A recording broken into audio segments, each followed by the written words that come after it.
तपते जीवन पर ठंडे जल का छिड़काव श्रीमद् भागवत है। गोपियां विरह में जब विरह कातर हो रही हैं, तब ठाकुर जी ने अंतर ध्यान होकर प्रश्न किया है कि अगर मेरी इतनी ही तुम्हें स्मृति माने याद आ रही है तो मेरे लिए प्राण क्यों नहीं त्यागे तुमने? अच्छा, बात भी सही है। राम राम कहे राम कही राम राम कही राम। मेरे पिता ने, मैं जा रहा था बोले में मेरे पीछे प्राण त्याग दिए थे। कृष्ण जी कहते हैं रामावतार में राम राम, और तुम तो गोपियों भली बांधती हो। तो गोपियां कहती हैं बिल्कुल सही बात है, प्राण तो हम भी त्याग देते हैं। प्राण निकलने ही लगते हैं कि दूसरी सखी कान में आकर कह देती है आशा रख पगली वो आएंगे। आपकी कोई कथा कह देती है, और हे नाथ जो आपने ब्रज में लीलाएं की हैं, तब कथा मृतम तप्त जीवनम कवि भ्रीडितम कलम शाप। वो तपते हुए जीवन पर ठंडे जल का छिड़काव बरसती है जब, तो ये ना जाते हुए भी ना चाहते हुए भी ये प्राण इस शरीर में ठहर जाते हैं कि कथा और सुनने को मिलेगी, कथा और सुनने को मिलेगी। जिनके श्रवण समुद्र समान। महाराज भगवान शंकर कहते हैं मां पार्वती को कि पार्वती कथा कैसे सुनी जाती है? जिनके श्रवण, श्रवण माने कान समुद्र जैसे, समुद्र समान कथा तुम्हारी सुर सरिगाना, भर ही निरंतर कोई न पूरे। समुद्र में कितनी सरिताएं चली जाए, क्या कभी समुद्र ये कहता है कि मैं पूरा हो गया? इसलिए कथा तो भगवान शिव कहते हैं मेरे महादेव। भागवत कथा तो वो कथा है जिसे स्वयं शिव कहते हैं कि पार्वती गौरा कान समुद्र जैसे हैं, और मेरे बाल गोपाल महाराज की कथा तो सुरसरी नदी की तरह है। अब समुद्र में कितनी भी नदियां चली जाए, समुद्र कभी ये नहीं कहता मैं भर गया। तब 5000 वर्ष पहले जब ठाकुर जी ने ये पहला भागवत का श्लोक ठाकुर जी के मुख से स्वयं निकला, उपरांत उन्हीं 4 श्लोकों को लेकर भागवत का निर्माण किया, और वहीं से साक्षात भगवान के मुख से ब्रह्मा जी के पास, ब्रह्मा जी से आगे चलते चलते व्यास जी के माध्यम से उनके पुत्रों के पास, उनके पुत्रों से परीक्षित के पास। लेकिन हमको भागवत कहां से मिली है ये बताओ?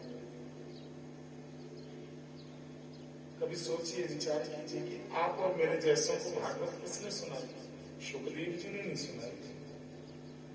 सुखदेव ने तो एक राजा को कथा सुनाई थी। आप और मेरे को कथा सुनाने वाले और कोई नहीं थे, गौ माता के पुत्र गोकर्ण जी महाराज थे।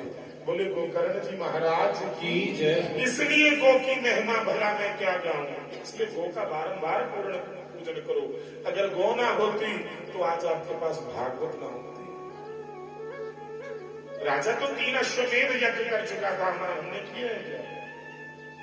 नहीं। गोकर्ण जी ने किनको कथा सुनाई? महापापी प्रेत को, पूरे गांव को सुनाई दोबारा कर। वहीं से तो महाराज हम तक पहुंची आम जनता।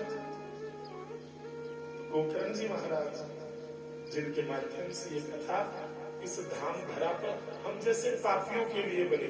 अन्यथा नेमी शरण की बात करें तो नेमी शरण में तो शौनकादि ऋषियों को मिली है,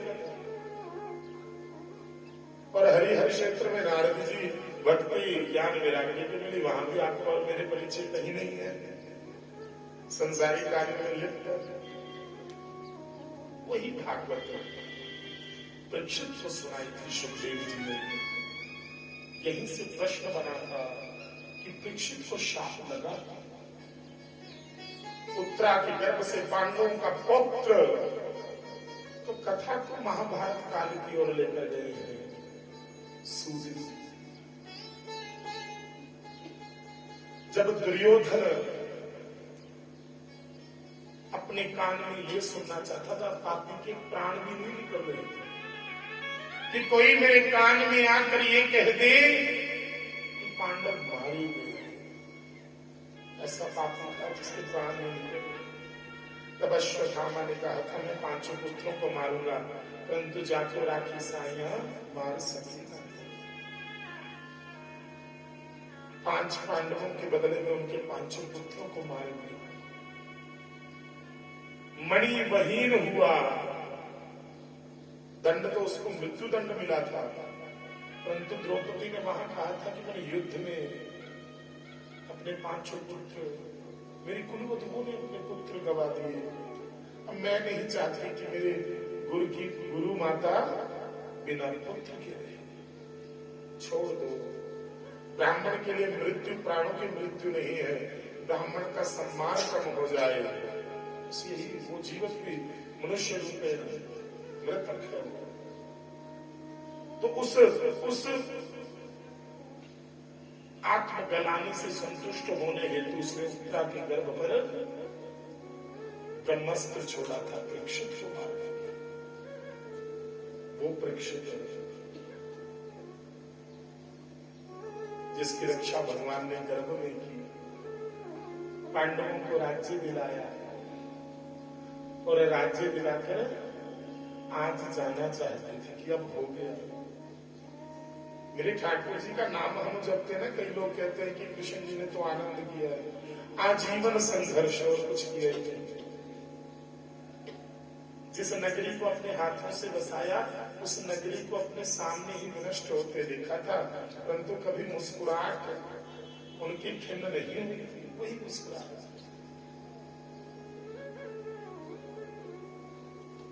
12 वर्ष ग्वालों में रही तब भी वही मुस्कुराहट, मथुरा में रही तब भी वही। आज में जा रहे हैं तो कुंती द्वार पर खड़ी है, कुंती रोकना चाहती है कि वो ना जाए, और आज कुंती ने कह दिया, पांव छूने चाहते कुंती ने, तो यहाँ पर हाथ पकड़ लिए मेरे नाथ ठाकुर जी कि हे मां, मैं तो तेरा पुत्र हूं, तू भला मेरे हाथ क्यों पकड़ रही है? तो मुझे पांव छूना चाहती है? नहीं कहती, आज तक तो पुत्र था, यही तो गलती कर बैठे थे, परंतु आज तू जा रहा है, मुझे तो पता चला है कि तू कौन है। तू तो जगन्नाथ है, तू तो इस जगत को देने वाला। आज मैं तुझे पहचान गई। हाथ जोड़कर खड़ी है कुंती आज, तो ऐसे हाथ पकड़कर अपनी बुआ की कहती है कि चल आज मांग ले बुआ, कुछ मांग ले। तो जो जगत में किसी ने ना मांगा, महाराज कुंती मांगती है कि मेरे पर विपदाओं का पहाड़ तोड़ दो आज। ठाकुर जी की आंखें बंद हो गई कि मां, भरे यौवन काल में तेरे सर से तेरे पति का साया, तेरे 5 पुत्रों को पल पल जीवित रहने के लिए संघर्ष करना पड़ा। कभी भीम को, कभी किसी को, कभी लाक्षागृह है। आजीवन तुझे सुख तो पता ही नहीं है मेरी माता क्या है, सुख तो तुम्हें पता ही नहीं, और आज भी तुम दुख मांग रही है। दुखों से जो ठोकर खाई न होती, तो याद प्यारे प्रीतम तेरी आई न होती। कुंती कहती है, महाराज जब तक मैं दुखी थी तब तक तुम मेरे पास थे, आज अगर मेरे बेटों को सुख मिला है तो तुम जा रहे हो, फिर ऐसे सुख का हमने क्या करना? अरे सुख के माथे सिलवट पड़े, जो हरि हृदय से जाए, बलिहारी उस दुख को जो पल पल नाम जपाए। आप देखिए हम भी तो क्या करते हैं, हम भी क्या करते हैं, हमारी भी ऐसी आदत है संसार में। दुख में तो पता नहीं कहां कहां क्या क्या मन्नत मान आएंगे, और जब सुख आ गया भूल जाएंगे। रामदास संत थे, वो कभी भी थे, बड़ा सुंदर बोलते हैं कि एक बार एक सेठ जी के पुत्र नहीं हो रहा था, वो मेरे पास आया, बड़ा बड़ा सुंदर उन्होंने, मुझे बड़ा सुंदर ये लगा दृष्टांत उनका कि रामदास संत थे भाई। तो सेठ जी ने बड़ी नाक रगड़ी, तो संतों का मन आ गया, तो उन्होंने कह दिया कि महाराज जब मेरे पुत्र होगा ना, आप सोच ही नहीं सकते मैं क्या दे दूंगा। संत कहते चल जो तू देगा कोई बड़ी बात नहीं, जा तेरे पुत्र हो जाएगा। अब उस जमाने के बाद में जब पुत्र हुआ, तो जब पुत्र 1 वर्ष का हुआ तो खुशी मनाई बहुत ज्यादा। तो उस जमाने में भाई नाचने गाने वाले आते थे, तो उस समय की बात है कि उसने एक रमजनिया नाचने वाले बहुत जो घरों में जाकर खुशी के समय में नृत्य किया करती थी। तो आज सेठ जी ने साधु बाबा को भी निमंत्रण दिया हुआ है कि आपके कहने से पुत्र हो गया, आपके कहने से पुत्र हो गया है, महाराज आ जाओ, आपका मुझे मान सम्मान करना है। अब वहां पर सारी रात्रि भाई नाच गाना हुआ, भोजन सारे गांव को किया गया, महाराज जी को भोजन करवाया गया। अब सुबह रामदास जी ने जाना था, तो उससे पहले वो नृत्य मंडली जा रही थी। अब उस जमाने में 300 रुपया बहुत बड़ी बात थी, यानी कि आज का 30 लाख कह लो। तो 300 रुपये उन्होंने रमजनिया को दे दिया, उसकी मंडली को कि ये लो। और अब सारा परिवार मिलकर सेठ जी के पास आया कि सेठ जी चलो भाई हम महाराज जी का भी करें। तो सेठ जी ने 30 रुपये निकाले। 30 रुपये भी बहुत ज्यादा, कोई थोड़े नहीं थे। परंतु यहाँ पर रामदास संत ने बड़ा सुंदर किया कि इंसान सुख में बदलता कैसे है। अरे आंखें फूटी जगत की, वो 30 रुपये देने लगे तो कहते हैं आंखें फूटी जगत की क्या करूं जगदीश, रमजनिया को 300 और रामदास को 30। ये इंसान की प्रवृत्ति है सुख में भूल जाना। और जिसको सुख में भगवान याद रहते, याद रखिएगा उसका घर संपन्न है। सुख दुख तो दोनों आते रहने महाराज, अगर दुख नहीं होगा तो आपको सुख के महत्व का पता ही नहीं चलता। आज कुंती कह रही है क्या, वो तेरी रहमत के सदके ये बंदे तेरे क्या से क्या हो गए देखते देखते। नाथ क्या नहीं मिला हमें आपसे। मुझे आज भी वो दिन याद है जब मेरे 5 पुत्र युद्ध में द्यूत कीड़ा में अपने मुकुट तक हार चुके थे। वहां पर मेरी कुलवधू समस्त दरबार में, जहां पर बड़े बड़े योद्धा भीष्म पितामह, द्रोणाचार्य, कृपाचार्य, कौन नहीं खड़ा था। इस जगत के बड़े बड़े योद्धा जहां पर खड़े हों, वहां पर मेरी कुलवधू की साड़ी को उस पापी दुशासन ने छू लिया। जिन पुत्रों के बल पर, जिन अपने 5 पतियों के बल पर स्वच्छंद विचरण करने वाली नारी उस वक्त देख रही थी कि मेरी लाज को कौन बचाएगा, तब भीम भी सर झुकाए बैठा था। तो महाराज उस वक्त कौन,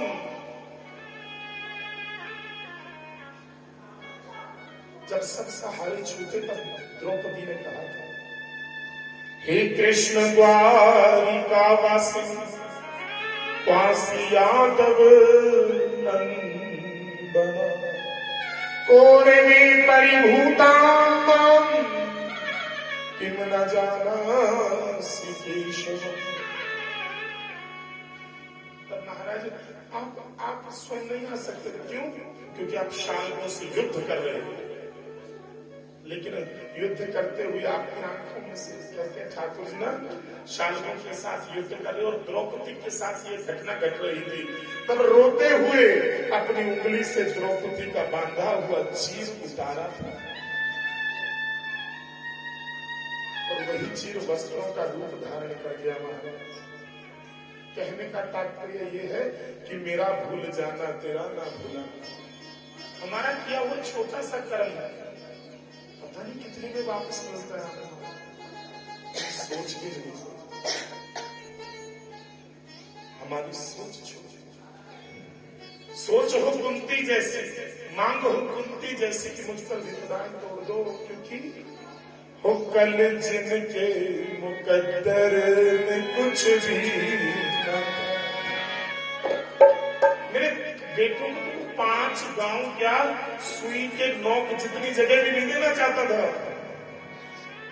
ओ कल जिनके मुकद्दर में कुछ भी न, कल जिनके मुकद्दर में कुछ भी न था, कल जिनके मुकद्दर में कुछ भी न था, कल जिनके मुकद्दर में कुछ भी न था, बादशाह हो गए देखते देखते, बादशाह हो गए देखते देखते, तेरी रहमत के सदके ये बंदे तेरे, तेरी रहमत के सदके ये बंदे तेरे, तेरी रहमत के सदके ये बंदे तेरे, तेरी रहमत के सदके ये बंदे तेरे, क्या से क्या हो गए देखते देखते,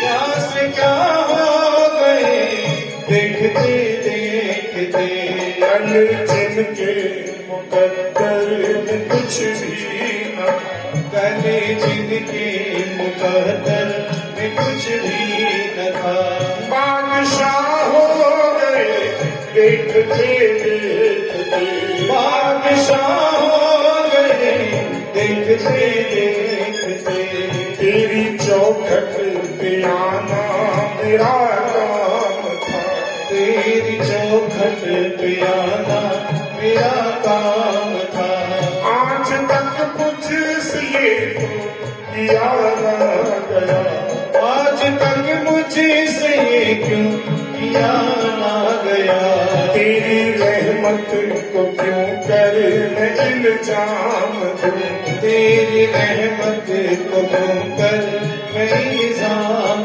दूं, इसको बख्शिश का मौका दिया न गया, इसको बख्शिश का मौका दिया ना गया, हर समय तेरी रहमत बरसती रही, हर समय तेरी रहमत बरसती रही, तार तार अपना दामन रहा उम्र भर, तार तार अपना दामन रहा उम्र भर, तेरी रहमत को भर कर समेटूंगा, तेरी रहमत को भर कर समेटूं कहाँ, एक भी चाक मुझसे सिला न गया, एक भी चाक मुझसे सिला ना गया, तेरी रहमत के सदके ये बंदे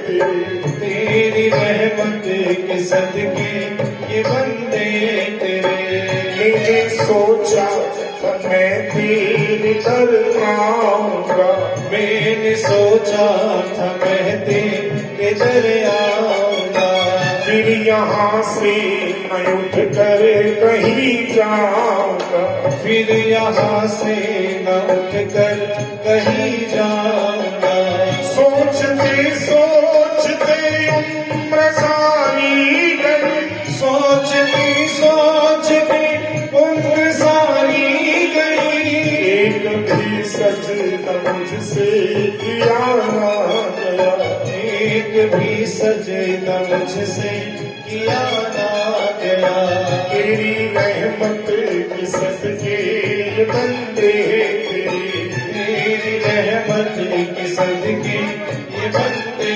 तेरे।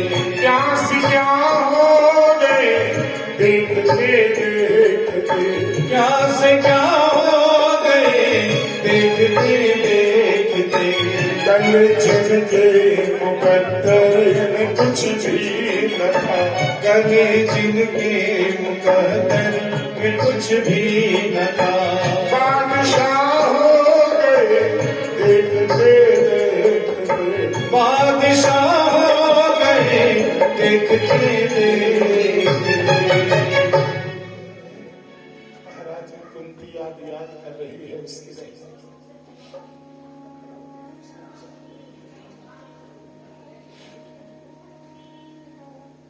कुंती उसकी रहमत को याद कर रही है और उसकी रहमत के माध्यम से, कुंती के माध्यम से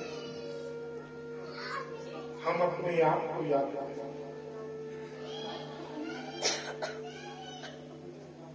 क्या नहीं दिया उस परमात्मा ने, मैंने कल भी रात कहा।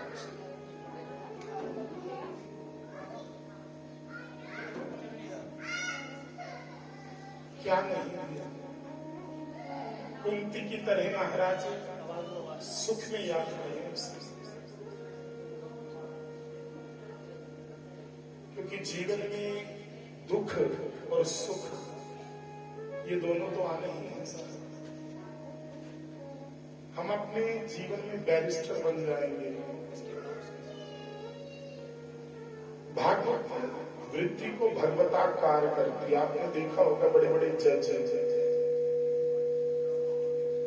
मिनिस्टर, अगर आपने देखा हो, हमारे नमोल में दूधाधारी जी महाराज थे, उनके चरणों में बैठे रहते थे। कारण क्या था?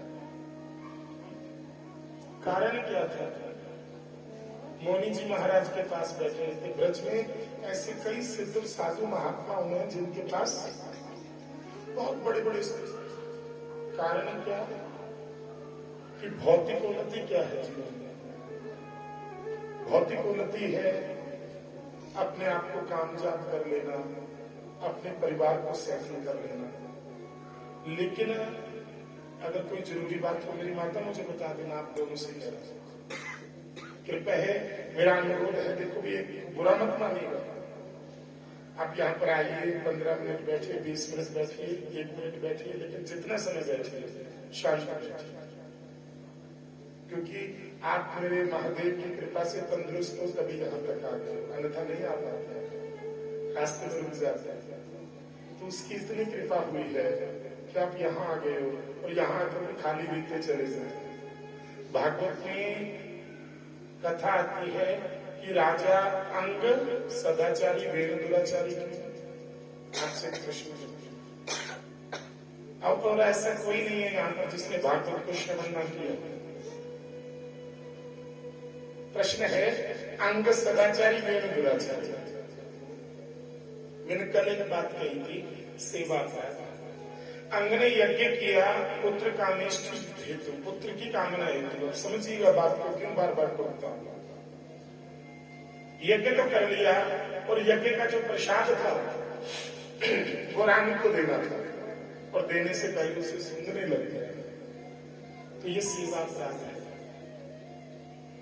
उसे सूंघने मात्र से प्रसाद का वो फल नहीं रहता, इसलिए तो अंदर का चित्र नहीं लेने देते। और कथा में बैठे और बैठे बैठे एक दूसरे को, वो तो सब पता है, मौसम भी यहाँ पर बहुत अच्छा है, घूमने को भी बड़ी अच्छी जगह है। अगर वो बातें यहाँ बैठकर करनी है भैया, उसके लिए 20-25 लाख खर्चने की क्या जरूरत है? भाई यार आप सारे दर्शन करके चले जाते हैं। यहाँ तो हम आत्मचिंतन के लिए बैठे हैं। और आज ही बद्री विशाल जी के स्वरूपों में पता चला और ग्रंथि खुली भागवत की कि उद्धव को भेजा क्यों था यहाँ पर? उद्धव को इसलिए भेजा था कि नाम जपते जपते उद्धव मैं तू हो जाऊं, तू मैं हो जाऊं। इसलिए उद्धव भगवान का रूप लेकर बैठे हैं यहाँ पर। तो ऐसी जगह पर आकर भी हमें एक दूसरे का हाल पूछे। और कुंती का बंधन जब ये छूट गया ना, मेरी माता दोबारा टीवी से सुनती रहना। तो इसलिए मेरा अनुरोध है आपसे, शांत चित्त ही यहाँ पर बैठे, क्योंकि ये तपोभूमि, ये धाम धरा, इस पुण्य को व्यर्थ ना गवाने कहीं आप। तो ये सेवा अपराध होता है। आप लोग सेवा करते करते अपराध कर जाते हैं, तो फिर बाद में हम पूछते हैं कि ये क्या हुआ, हमारे भाव नहीं बन पाए, कारण क्या?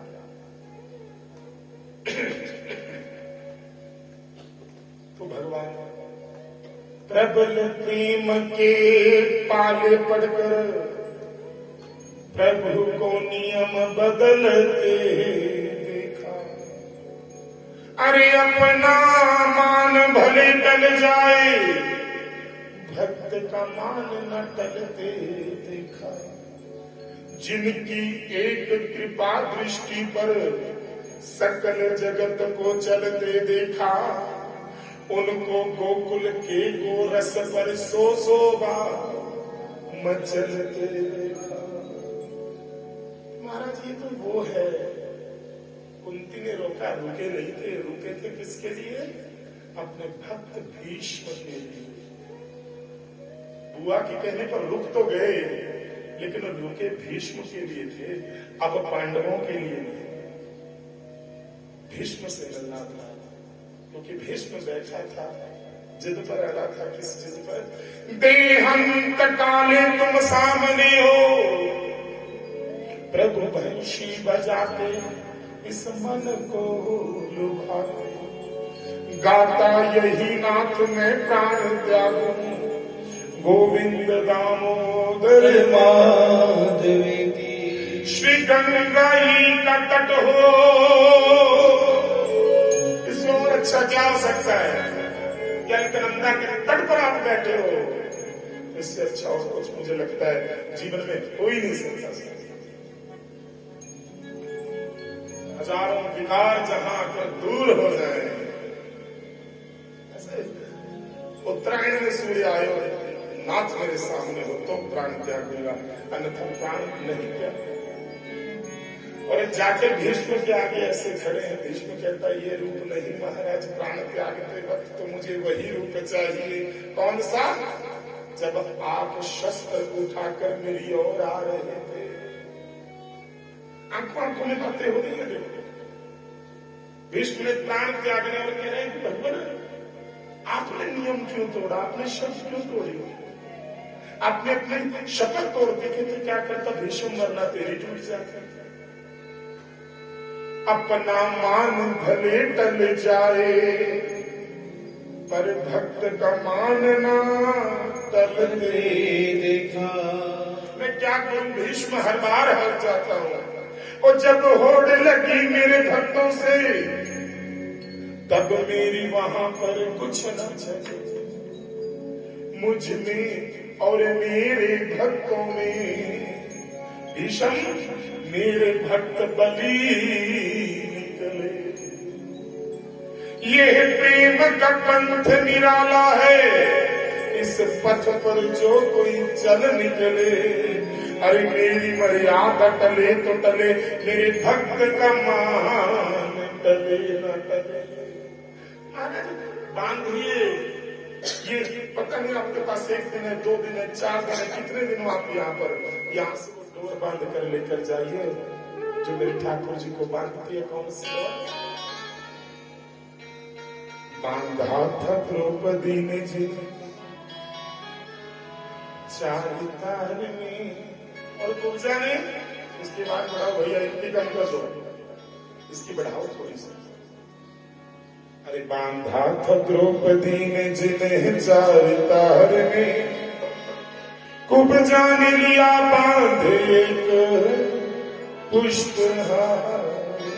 कुछ वाले कौन सी भक्ति की थी कुब्जा ने? बताओ। कुब्जा ने जो भक्ति की थी, पर बांध लिया चंदन का तिलक लगाकर, और एक फूल माला से कुब्जा को वचन दे गए कि जाना तेरे घर आऊंगा।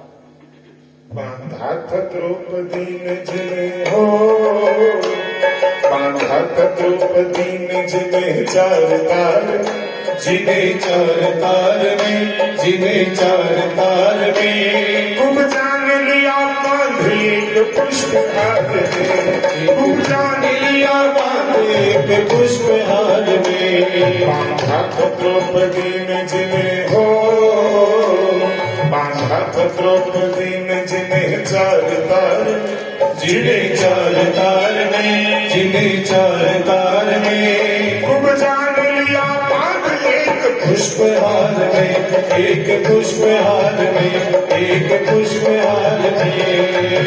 जय हो।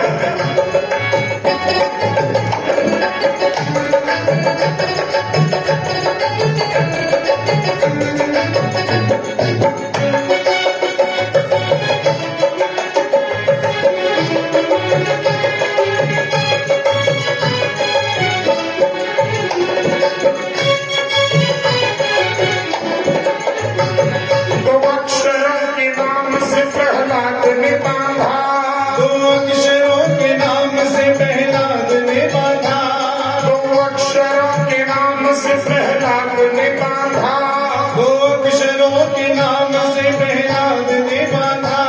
इस भक्त ने बांधा है आंसुओं की धार, इस भक्त ने बांधा है आंसुओं की धार में, बांधा था द्रौपदी में जिन्हें हो, बांधा था द्रौपदी में जिन्हें चार तार में, जिन्हें चार तार में, जिन्हें चार तार में, खूब जान लिया बांध एक पुष्पहार में, एक पुष्पहार में, एक पुष्पहार में, एक पुष्पहार में, एक पुष्पहार में। वृंदावन प्रेम डोर में बांधा था तुम्हीं को, वृंदावन प्रेम डोर में बांधा था तुम्हीं को, वृंदावन प्रेम डोर में बांधा था तुम्हीं को, वृंदावन प्रेम डोर में बांधा था तुम्हीं को। विश्वान किशोरी ने बांधा एक प्यार में, विश्वान किशोरी ने बांधा एक प्यार में, बांधा था द्रौपदी में जिन्हें हो, बांधा था द्रौपदी में जिन्हें चार तार में, जिन्हें चार तार में, जिन्हें चार तार में, तुम जान लिया बांध एक पुष्पहार में, एक पुष्पहार में, एक पुष्पहार में। बोलिए वृंदावन में हर लाल की जय। सो मेरे कहने का तात्पर्य भीष्म ने बांधा, अगर वो प्रेम कहीं उसकी कृपा से, क्योंकि बिना राम कृपा सुलभ ना हो, ये कृपा भी वही करता है। सब कुछ सबके पास है, परंतु यहाँ पर बैठकर किसको क्या सुनाना है, क्या सुनना है, ये तय यहाँ के देव बद्री विशाल करते और कोई नहीं आता, चाहते हुए भी नहीं कर पाता, चाहते हुए। इसलिए जहां पर अवसर मिले मेरी माता मेरी बहन जितना नाम हो सके जप ले, क्योंकि वास्तव में नाम जपने से क्या होता है, हमारे ना दो खाते चलते रहते हैं जीवन में, आपकी मेरी सबकी। एक खाता जिसमें हम संसारिक कार्य करते हैं, जिसमें पाप पुण्य है, और एक खाता भगवत पाठ का, कि आपके जीवन में कितना भगवत पाठ है, तो उस भगवत पाठ का फायदा क्या होता है ये बताओ। क्योंकि जो पाप पुण्य किए हैं वो अच्छा बुरा फल सबको मिल रहा है, उसी से हमारे जीवन में उतार चढ़ाव, नेगेटिव पॉजिटिव ये तय होता है। क्योंकि विपदा प्रबल प्रवीण है, विपदा का क्या है, अरे विपद पड़ी राजा रामचंद्र पर, सीता हर लई वन में, इससे बड़ी विपदा क्या हो सकती है। अरे विपद पड़ी रावण पर देखो, प्राण हर लिए पल में, 1 लाख भूत 1.25 लाख नाती रावण कर दिया। इतनी बड़ी सेना कोई मार ही नहीं सकता जिसे, लेकिन विपदा आदि साहब, तो वो तो हमारे कर्मों के हिसाब से चलता रहेगा। लेकिन भगवत पाठ का फल क्या है, आप जो यहाँ पर ये 10 मिनट भी बैठे हो ना, इसका भी फल है। इससे क्या होगा, इस जन्म में या अगले जन्म में कोई मित्र सत्संगी मिल जाता है, कोई जीवन में ऐसा व्यक्ति आपके आ जाता है जो एकदम से आपके जीवन को मोड़ देता है। बहुतों के साथ ऐसे अनुभव होते हैं। अब हम कहें कि वो किस पुण्य का फल है, वो इस आपके पिछले जन्म में आपने कोई भागवत सुनी होगी, कोई शिव भक्ति की होगी, किसी भक्त का संग किया होगा, नाम जप किया होगा, तो यहाँ पर बैठे हो महाराज। और उसका भी कोटा है कि कितना समय बैठे, कितना समय बैठे। इसलिए जीवन में भगवत पाठ जहां भी हो वहां बैठ जाए। भक्ति बीज बिन से नहीं, चाहे जुग बीते अनंत। एक बार जो आपने कर दिया वो अनंत हो जाता है, वो नहीं। आपके किए हुए पाप का भी फल अगर आपको मिलता है तो पुण्य का कहां जाएगा, पुण्य का भी तो मिलेगा ना। और भगवत पाठ का नाम मिले ये हो ही नहीं सकता। तीसरे जन्म तक राजा भरत के साथ रहा है वो फल भगवत पाठ का। जब वो ब्राह्मण के घर में पैदा हो तब तक चला है, बताओ, तो आपके साथ नहीं चला। मैं कैसे कह दूं कि भगवान दासवेश्वर जी कि आपके किसी दादा परदादा ने नहीं की होगी भागवत, और प्रमाण बताइए क्या होगा कि आपकी वृत्ति इस ओर कैसे लग गई। और इस संसार में जहां पर सब कुछ व्यापार हो चुका है, जहां पर कथा खरीदी और बेची जाती है,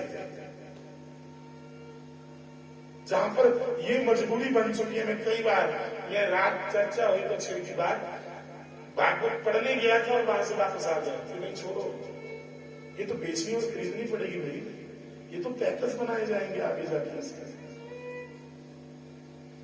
मैं नहीं भागवत करता, मुझे तो बुलाया उन्होंने, करवाई। सारे जीवन में इतने रंग रूप आपने अभी नहीं देखी, मुझे आज 23 वर्ष हो गए हैं। हो सकता है धन आपके पास बहुत होगा, लेकिन जीवन के इतने रंग आपने नहीं देखे अभी। मैं सुनाम छोटे से गांव में रहने वाला, और मैं सारी हमने जो शिक्षा मैंने की है वो जम्मू और कश्मीर में बैठकर, बॉम्बे, पंजाबी यूनिवर्सिटी पटियाला, फिर लंदन। मैं नहीं, ये सब कुछ दिखाने के बाद मुझे ठाकुर जी इस ओर खींच कर लेकर आए कि आजा भैया, काम तो ये करना है और कुछ नहीं करना है। नमोल में दुधाधारी जी महाराज, मैं सरकारी नौकरी के लिए आशीर्वाद लेने गया था, क्योंकि मैं एमए भी है की हुई है मैंने सारे, टीचर के लिए आशीर्वाद लेने गया कि महाराज जी आशीर्वाद दो। और सत्य में उस दिन मुझे बुरा लगा जब महाराज जी ने मुझे 2007-8 की बात है, मुझे कहा अगर तू नौकरी करेगा तो कथा कौन करेगा यहाँ पे, क्योंकि मेरे पिताजी वहां कथा करते थे। बच्चा तो बच्चे होते हैं, हम नौजवान होते हैं, हम सोचते कि क्या महाराज जी भी पिताजी की कथा करें, मैं ये कोई जरूरी थोड़ी ना है। 9 में लंदन चले गए, वहां जाकर जीवन में पहली बार राम कथा की थी, तब मुझे पता चला कि मुझे शायद हम कथा के लिए बने हैं। उससे पहले बिल्कुल आभास नहीं, पता नहीं कि कथा कहीं भी जाएगी, कहीं भी जाए, क्योंकि कथा की प्रैक्टिस क्या है हमारा। आप कहें कि ये बोलना है, वो बोल के दिखाएं, यहां बैठकर नहीं बोल पाओगे, बुलवाएगा तो वो सारा दरबार में मेरे बाबा के दुख दर्द मिटाए जाते हैं, दुनिया के सताए लोग यहाँ सीने से लगाए जाते हैं। तो ये वो दरबार है, अरे जिनकी कल्पना करके हम पटियाला में समाना में बैठे बैठे घर में आनंदित हो जाते हैं, उस जगह पर बैठकर भगवत पाठ, इससे बड़ी उपलब्धि आपके जीवन में कोई और हो ही नहीं सकती। भीष्म ने तो अपना नियम बदल दिया मेरे ठाकुर जी। ठाकुर जी ने कहा था मैं युद्ध में शस्त्र नहीं उठाऊंगा, लेकिन मैं क्या करता, भीष्म तेरा मान तक जाता, इसलिए मुझे शस्त्र उठाने पड़े। और दूसरा कारण ये भी था कि तू तीर मुझ पर नहीं, तू बाण मुझ पर नहीं, मेरे भक्त अर्जुन पर चला रहा था, क्योंकि तुझे भी पता था कि मैं अपना वचन कब तोड़ूंगा। तो कहते ठाकुर जी बस मुझे इस बात का उत्तर दे दीजिए कि आजीवन में सबसे प्रिय रहा, वचनबद्ध रहा, फिर भी मेरी ये दशा, किस किस पाप की मुझे ये सजा मिली है कि अपने पुत्रों के हाथों से चलाई गई बाणों के माध्यम से मेरे शरीर में छेद देखे, इन बाणों की शैया पर लेना ऐसा क्या अपराध है। तब ठाकुर जी ने कहा था कि हे भीष्म, तुझसे महापाप हुआ था। महाराज जब द्रौपदी की लाज उतारी जा रही थी तब तो वहां पर बैठा था, कहता महाराज में वचनबद्ध था, मैं महाराज के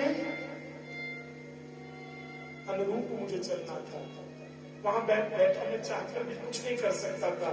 तो भगवान कहते हैं जिस वचन से किसी नारी की लज्जा उतारी जा रही हो वो वचन तोड़ देना चाहिए, वो सत्य सत्य नहीं है भीष्म।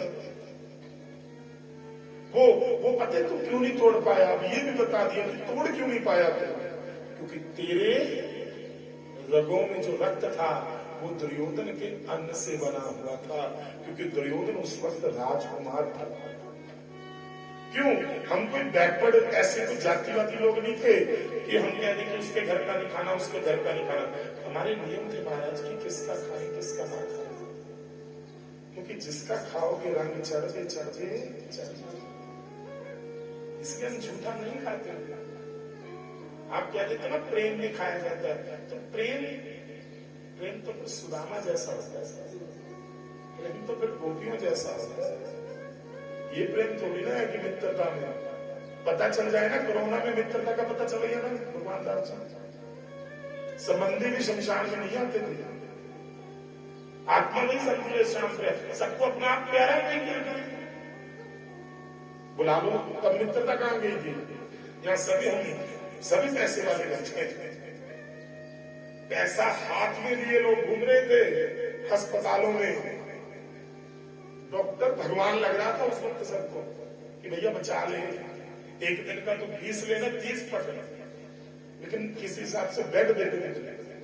तब मित्र कहां गए, किसी मित्र ने ये कहा कि मुझे आप जूठा खिलाते हैं, अब जूठा खिलाते, उसका छोड़ो अपने बच्चों का जूठा नहीं खाते। ये तो हम लोग हैं डबल स्टैंडर्ड वाले जो एक दूसरे को कहते हैं तेरे लिए जान दे दूंगा, कहने लिए डायलॉग है हमारा। सुदामा जब पहुंचे है ना द्वारिका में, फटा पैरों में कीचड़ है बचा, तब मेरे ठाकुर जी ये नहीं देख रहे कि पहले इसके चरण धो दूं, चल फिर ड्रामा कर लूंगा बैठ कर, फिर नाटक करूंगा। तो महाराज चरण पकड़कर सुदामा की दशा देख कर रो रहे हैं और आंखों में क्या सुदामा तू आया क्यों कहने गए। तो सुदामा को निर्धन कहा जा सकता है, दरिद्री नहीं कहा जा सकता। अरे भगवान तो प्रेम के वास्तव में भूखे, लेकिन कौन सा प्रेम जहां निष्काम का हो। आप लड्डू गोपाल जी को घर में रखते हो तो ये कभी मत सोचिएगा भगवान का पूजन करते हो। आपने तो एक 1.5 वर्ष का बच्चा गोद ले लिया, बस यही याद रखिए, तो सोचिए उसको क्या क्या चाहिए। माँ यशोदा ने जब मुख में सब कुछ देख लिया तो ठाकुर जी ने दोबारा माया में क्यों डाला नहीं, क्योंकि पता है कि अगर माता को पता चल गया मैं भगवान हूं तो एक गिलास में थोड़ी सी मिश्री मिला करेगी वो। अच्छा वही तो हम करते हैं और क्या करते हैं। आप सुबह सुबह आप तो मंगवाकर शहर की सबसे बढ़िया कचौरियां खाते हो, ठाकुर जी को सच्ची बताओ क्या भूख लगाते हो, झूठ मत बोलना। बद्रीनाथ में बैठे वहां डिब्बे में एक स्टील के थोड़ी सी मिश्री पड़ी होती है, ड्राई फ्रूट ज्यादा से 4 बादाम लिए वहां रख लिए, दूध लगाया टल्ली में जाए, तो ठाकुर जी प्याज खा नहीं सकते हैं। मैंने तो भागवत में पढ़ा नहीं, प्याज और सिस्टम वो एक अलग सिस्टम है, वो एक अलग बात है, लेकिन फिर आप नहीं खाते हो।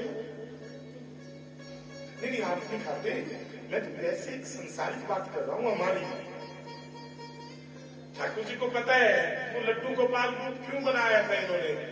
अब सब लिए घूम रहे हैं बाजू बाजू और खुद तो वहां वृंदावन में चिल्ले खा रहे हैं।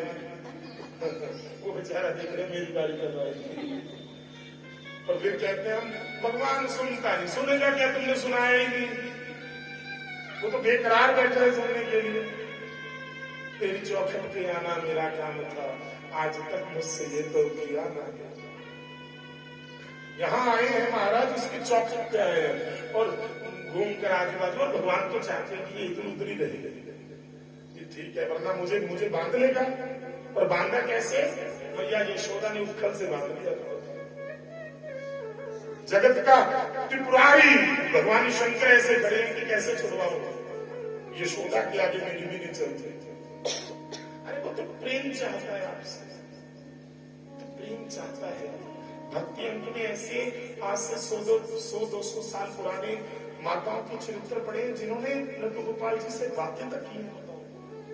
ये आपकी भावना है महाराज, जो प्रबल हो जाएगी, वही प्रबल रूप योगी योग के माध्यम से करता है, भक्त भावना के माध्यम से करता है, वही प्रबल। यहाँ पर बताया ठाकुर जी ने कि व्यवहार सबसे एक जैसा होना चाहिए, व्यवहार में ऊंच नीचता नहीं होनी चाहिए, लेकिन आहार तो जूठा तो आप उसी का खा सकते हो भाई, जैसा आप बनना चाहो। हम तो ठाकुर जी का खाते हैं। देवता सुगंधी के माध्यम से भोग लगाता होता है, याद रखिए, तभी होम दिया जाता था, अग्नि में डाला जाता है कि उसकी सुगंधी से देवता भोजन करते हैं, और मनुष्य मुख के माध्यम से और भगवान आंखों के माध्यम से ग्रहण करते हैं। और ये जो प्रसाद आप ले रहे हो ना यहाँ पर भागवत, ये है दिव्य प्रसाद प्रिय प्रिय का। ये करता क्या है? ये मुख के माध्यम से नहीं, ये कानों के माध्यम से अंदर जाता है। ये है दिव्य प्रसाद प्रिय प्रिय का। मत इधर कर लूंगा, तुरंत विसल बजी तो उसको छेड़ते बैठ जाते हैं। ये है दिव्य प्रसाद प्रिय प्रिय का, हृदय में प्रेम बढ़ावे। अरे ये तो वो कथा है जो डाकुओं को भक्त बना देती है। बड़े बड़े डाकू भक्त अंत में पढ़कर देखिएगा, जो कथा सुनकर बस वहीं के होकर रहेगा। कितनी कथाएं, क्या क्या सुना। भीष्म ने प्राण त्यागी, ठाकुर जी के सामने प्राण त्यागना। जन्म जन्म मुनि जतन कराही, अंतराम आवत मुख नाही। तो भीष्म का भाग्य देखिए, महाभागवती कहा गया है भीष्म, महाभागवती। इसके बाद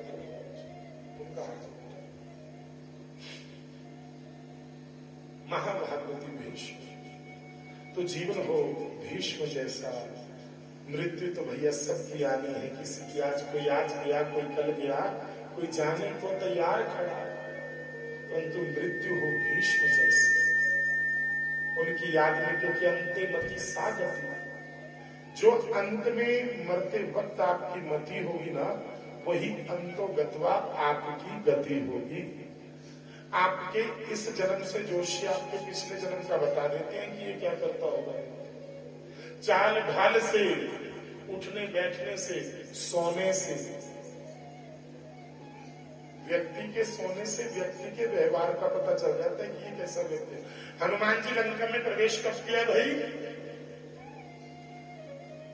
सुंदरकांड के पाठ में आता है, हनुमान जी ने प्रवेश कब किया था लंका में? रात्रि में, दिन में नहीं किया, क्योंकि दिन में तो सभी टिट साधु हैं, वे सभी बड़े से कहो, किसी से पूछ लो कि तुमने किसी का बुरा किया है, तो महाराज हमने तो कभी मन से किसी का, फिर बुरा संसार में हो क्यों रहा है? अगर किसी ने किसी का बुरा ही नहीं किया, कोई पूछ लो, किसी से भी पूछ लो, ये तो रात को पता चलता है व्यक्ति के असली चरित्र का कि व्यक्ति कैसा है। जिसकी रात्रि अच्छी होगी ना, उसकी सुबह अपने आप अच्छी हो जाती। हनुमान जी रात में गए थे, यहाँ पर इस अंधेर नगरी में चौपट राजा के पास कोई भक्त है, तो ये तो रात को पता चलेगा, क्योंकि जब रात होती क्या होता है भाई, सब अपना अपना कर लेते हैं इंतजाम, जो जिसने जैसे रहना होता है।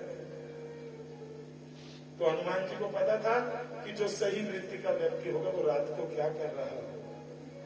तब भविष्य को ढूंढा था, वरना भविष्य मिलना आसान था। इतने वहां तो सभी एक जैसे थे, सुंदर थे, सभी थे, यौवन था सब में, बलवान थे, और दिन में तो सभी, तो नवरात्रि में ऐसे ही व्यक्ति के चरित्र का पता ही रात में चल जाता।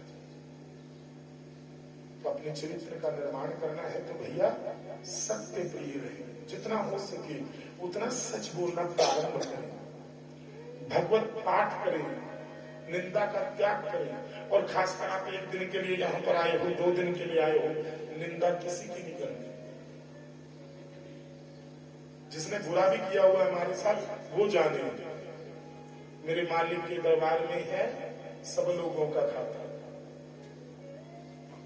कोई हम में कमी होगी इसलिए निंदा नहीं करनी। भगवत पाठ जितना कर सको करें, उससे क्या होगा, आपकी वृत्ति चेंज होना शुरू हो जाएगी। उससे वृत्ति हमारी बदलती है। जैसा आप खाएंगे वैसे आपकी वृत्ति धीरे धीरे बन जाएगी। इसलिए भीष्म के माध्यम से हमें समझाया कि पापी व्यक्ति जितना भी बड़ा हो, क्योंकि आजकल हम क्या देखते हैं, हम क्लास का निर्णय उसके पैसे से करने लगे हैं, उसकी वाणी से नहीं करते। 90% हम देखते हैं कि इसके पास कौन सी गाड़ी है, इसका क्या चलता क्या नहीं। वो व्यक्ति कैसा भी हो, वो बुलाए तो प्रधानमंत्री तक जाता है उसके पास। लोभी गुरु लालची चेला, दोनों नरक में ठेलम ठेला। तो भैया फिर नरक ही मिलेगा, अब स्वर्ग कहां से। तो नरक स्वर्ग से परे है भागवत साहब। भागवत तो भगवताकार करती है, नारायणकार करती है, जहां पर वृत्ति रम जाती है, जहां पर ज्ञान मार्ग पर चलने वाले उधो आज तक भगवान रूप में पूजे जाते हैं। वो भागवत है साहब जहां पर मैं तुमका भेद नहीं रहता। तो एक बार सुन ली होगी आपने भागवत, 2 बार सुनी, जब तक ये भाव आप में नहीं आता तब तक सुनते रहे। अगर सुनते सुनते प्राण भी चले गए तो चिंता मत कीजिएगा, अगला जन्म जहां भी मिलेगा भगवत पाठ के पास ही मिलेगा। मैं कहता हूं ना, कौन लोग हैं जिनको इस केदार खंड में रहने को मिला, जैसे ये भैया हमारा यहाँ रहता है। सोचो ये कौन लोग होंगे जिनका जन्म ब्रज में गोसाई रूप में हुआ। वो कौन होंगे साहब जो ठाकुर जी को उल्टा बोल लेते हैं, बताओ। वो कोई ऐसे वैसे लोग तो होंगे नहीं। ये अलग बात है कि वो अब क्या कर रहे हैं, वो अपना अगला क्या बिगाड़ रहे हैं, ये बात छोड़िए, परंतु उनका पिछला क्या किया हुआ ये सोचिए। और फिर गर्व से सोचिए कि हे मेरी माता, आपने क्या दान किया था जो आपके बच्चे यहाँ पर बैठकर भगवत पाठ करें, ये सोचिए। कमजोरियां तो सब में है, प्रत्येक व्यक्ति को उसकी कमजोरी के साथ महाराज स्वीकार करें। अगर हम कहें ना कि सही व्यक्ति ही मिलेंगे, फिर तो कोई मिलेगा ही नहीं। दोष निकालने वालों ने तो राम जी ने दोष निकाल दिया था, कृष्ण जी ने। कृष्ण की पूजा तो अब होती है, दुर्योधन तो उसे गवाला कह रहा है, चोर कह रहा है, चलिए गए। तो कहने सुखी होने का उपाय बता रहा हूं भागवत के माध्यम से, जो भीष्म को बताया। आहार पर ध्यान दीजिए, जूठा नहीं खाना किसी। जिसका जूठा खाओगे वैसे धीरे धीरे अवश्य में बन जाओगे। आहार शुद्धि, सत्य शुद्धि, सत्य शुद्धि, ध्रुवो स्मृति। हमारे ग्रंथों में तो आहार पर इतनी रिसर्च हुई है, सुबह का शाम को नहीं खाते, बताओ। अमेरिका ने रिसर्च की कि ये ओवर मोटापा क्यों आ गया, क्यों आया भाई? बासी खाने से। बासी, और दूसरा एक और बड़ा कारण, बासी खाने को भी फ्रीजर में ठूस ठूस के रखा हुआ है, फिर उसको ओवन में गर्म करते हैं। आप केवल पेट भर रहे हो, पौष्टिकता नहीं।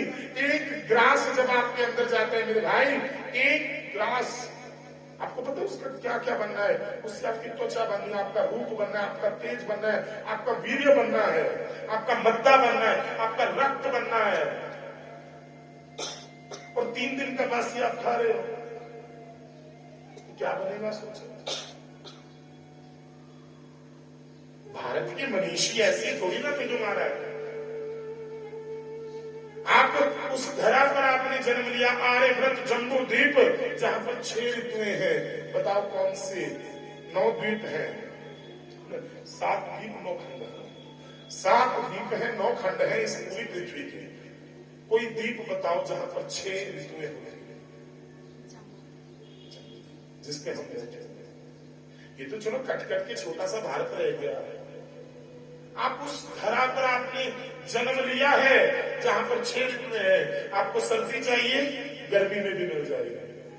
अभी कोट डाल कर बैठे बताओ। और समाना में क्या हाल है ये पूछ के देखिए।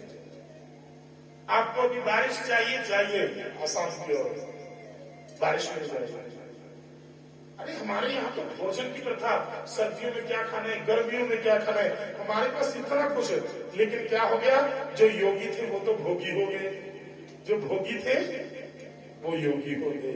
भोगी तो शिखाएं रखकर अपना सब कुछ वहां पर बेच बूझ कर केवल पेंशन पे वृंदावन में बंगले लेकर रह रहे हैं। और सुबह शाम महाराज वो पता क्या सोच रहे हैं, यहाँ पे छोटी सी दुकान खोल लेते हैं, माला बेच लिया करेंगे, कोई बड़ी बात नहीं। वृंदावन में श्री चरणन में हमको रहना है, ये उनमें भागमान से आगे जो भोगी थे। और हम लोग यहाँ पे पंजाब वाले तो टेंशन लिए बैठे कि कोई 20 ले ले 30 ले ले, बस वीजा लग जाए, एक बार बाहर चले जाए।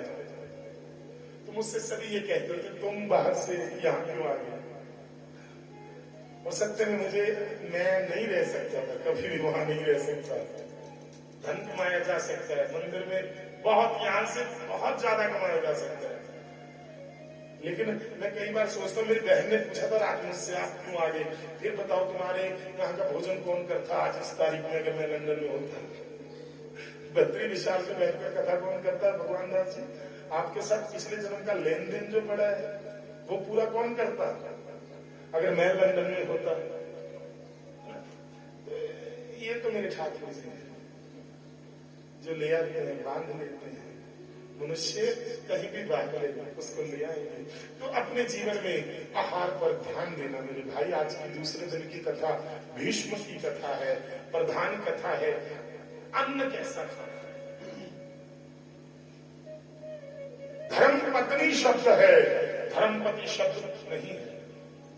क्योंकि पत्नी का कर्तव्य है कि उसकी रसोई में धर्म के पैसे का अन्न आना चाहिए। नहीं तो जिस दिन पुण्य कर्म क्षीण होंगे, कब महाराज इकट्ठे कर जहां के जर कई मुल्कों का मालिक था, सिकंदर जब गया मरकर तो उसका हाथ हाथ था। मुगलों के वंशज आज भिक्षा मांग रहे हैं। बताओ, ये राज सत्ता, ये वैभव आपको आपके किए हुए कर्मों के माध्यम से मिला है। ये भूले मत कि ये देने वाला कौन है। अगर इसका भोग निरंतर करना चाहते हो तो अपनी रसोई में कभी किसी और को, आप अरबपति भी हो जाओ, पति की रोटी हमेशा पत्नी बनाई याद रखिए। अपने बच्चों के लिए रोटी स्वयं बनाना, किसी नौकर को मत रखो। आप तो मेरे से बड़े हो, जो आनंद घर में भोजन करने में आता है वो बाहर क्यों नहीं आता। नहीं, बहुत बड़े बड़े होटलों में आपने 5 स्टार 7 स्टार बड़े बड़े होटलों में भोजन कर रहे हो, आनंद क्यों नहीं आता। क्योंकि वो पे के लिए नौकरी करता है, वहां वो पैसे के लिए बना रहा है। वो स्वाद बना सकता है, वो ममता नहीं दे सकता उसको, वो पत्नी जैसा प्रेम नहीं डाल सकता, वो रिझाने वाली रोटी नहीं बना सकता, वो अपने बच्चों के लिए उसमें वात्सल्य नहीं डालेगा। उसके मालिक ने डांट के वो सारा गुस्सा, घर का वास्तु बिगड़ जाएगा वो रोटी खा के। वास्तु क्या है, वास्तु रसोई है आपकी, और कुछ नहीं है। जब पत्नी भोजन बना रही है तो जिस भाव से भोजन बना रही है वही भाव सारे घर में धीरे धीरे, ये स्लो होता है सिस्टम बड़ा। और पता हमें कब लगता है, जब सब कुछ बिगड़ जाता है। तो जीवन में संपन्नता सुमति के साथ होती है। जहां सुमति वहां संपत्ति नाना। जीवन में अपने बच्चों को कहिए कि बड़े से बड़ा टेस्ट क्लियर कीजिए, बड़ी दूर तक तरक्की कीजिए, ऑल ओवर द वर्ल्ड आपका नाम हो, लेकिन उनमें सुमति हो। उनको ये पता हो कि ये सब कुछ कभी भी छोड़ना पड़ सकता है अपने माँ बाप के लिए, कभी भी छोड़ना पड़ सकता है अपने बच्चों के लिए। ये त्याग की भावना है। कुछ पॉइंट है थोड़े से जो आज बैठकर लिखे थे मैंने, सत्य प्रिय बने। झूठ बोलना पड़ेगा। भगवान राम कहते हैं व्यापार में चतुरता चाहिए, लेकिन व्यवहार में तो नहीं चाहिए, भक्ति में तो नहीं चाहिए। स्वयं डाले हम कपड़े एक से एक ब्रांडेड और ठाकुर जी को चढ़ाना हो तो दुकानदार के पास जाए, क्या करना है, दान करना। वो भी अरे दुकानदार मैं क्या कहूँ आपको, कैसे देवते हैं आजकल। उनसे घी मांगो, कहेंगे हवन यज्ञ के लिए चढ़ा, वो देते भी 300 रुपए किलो वाला देना।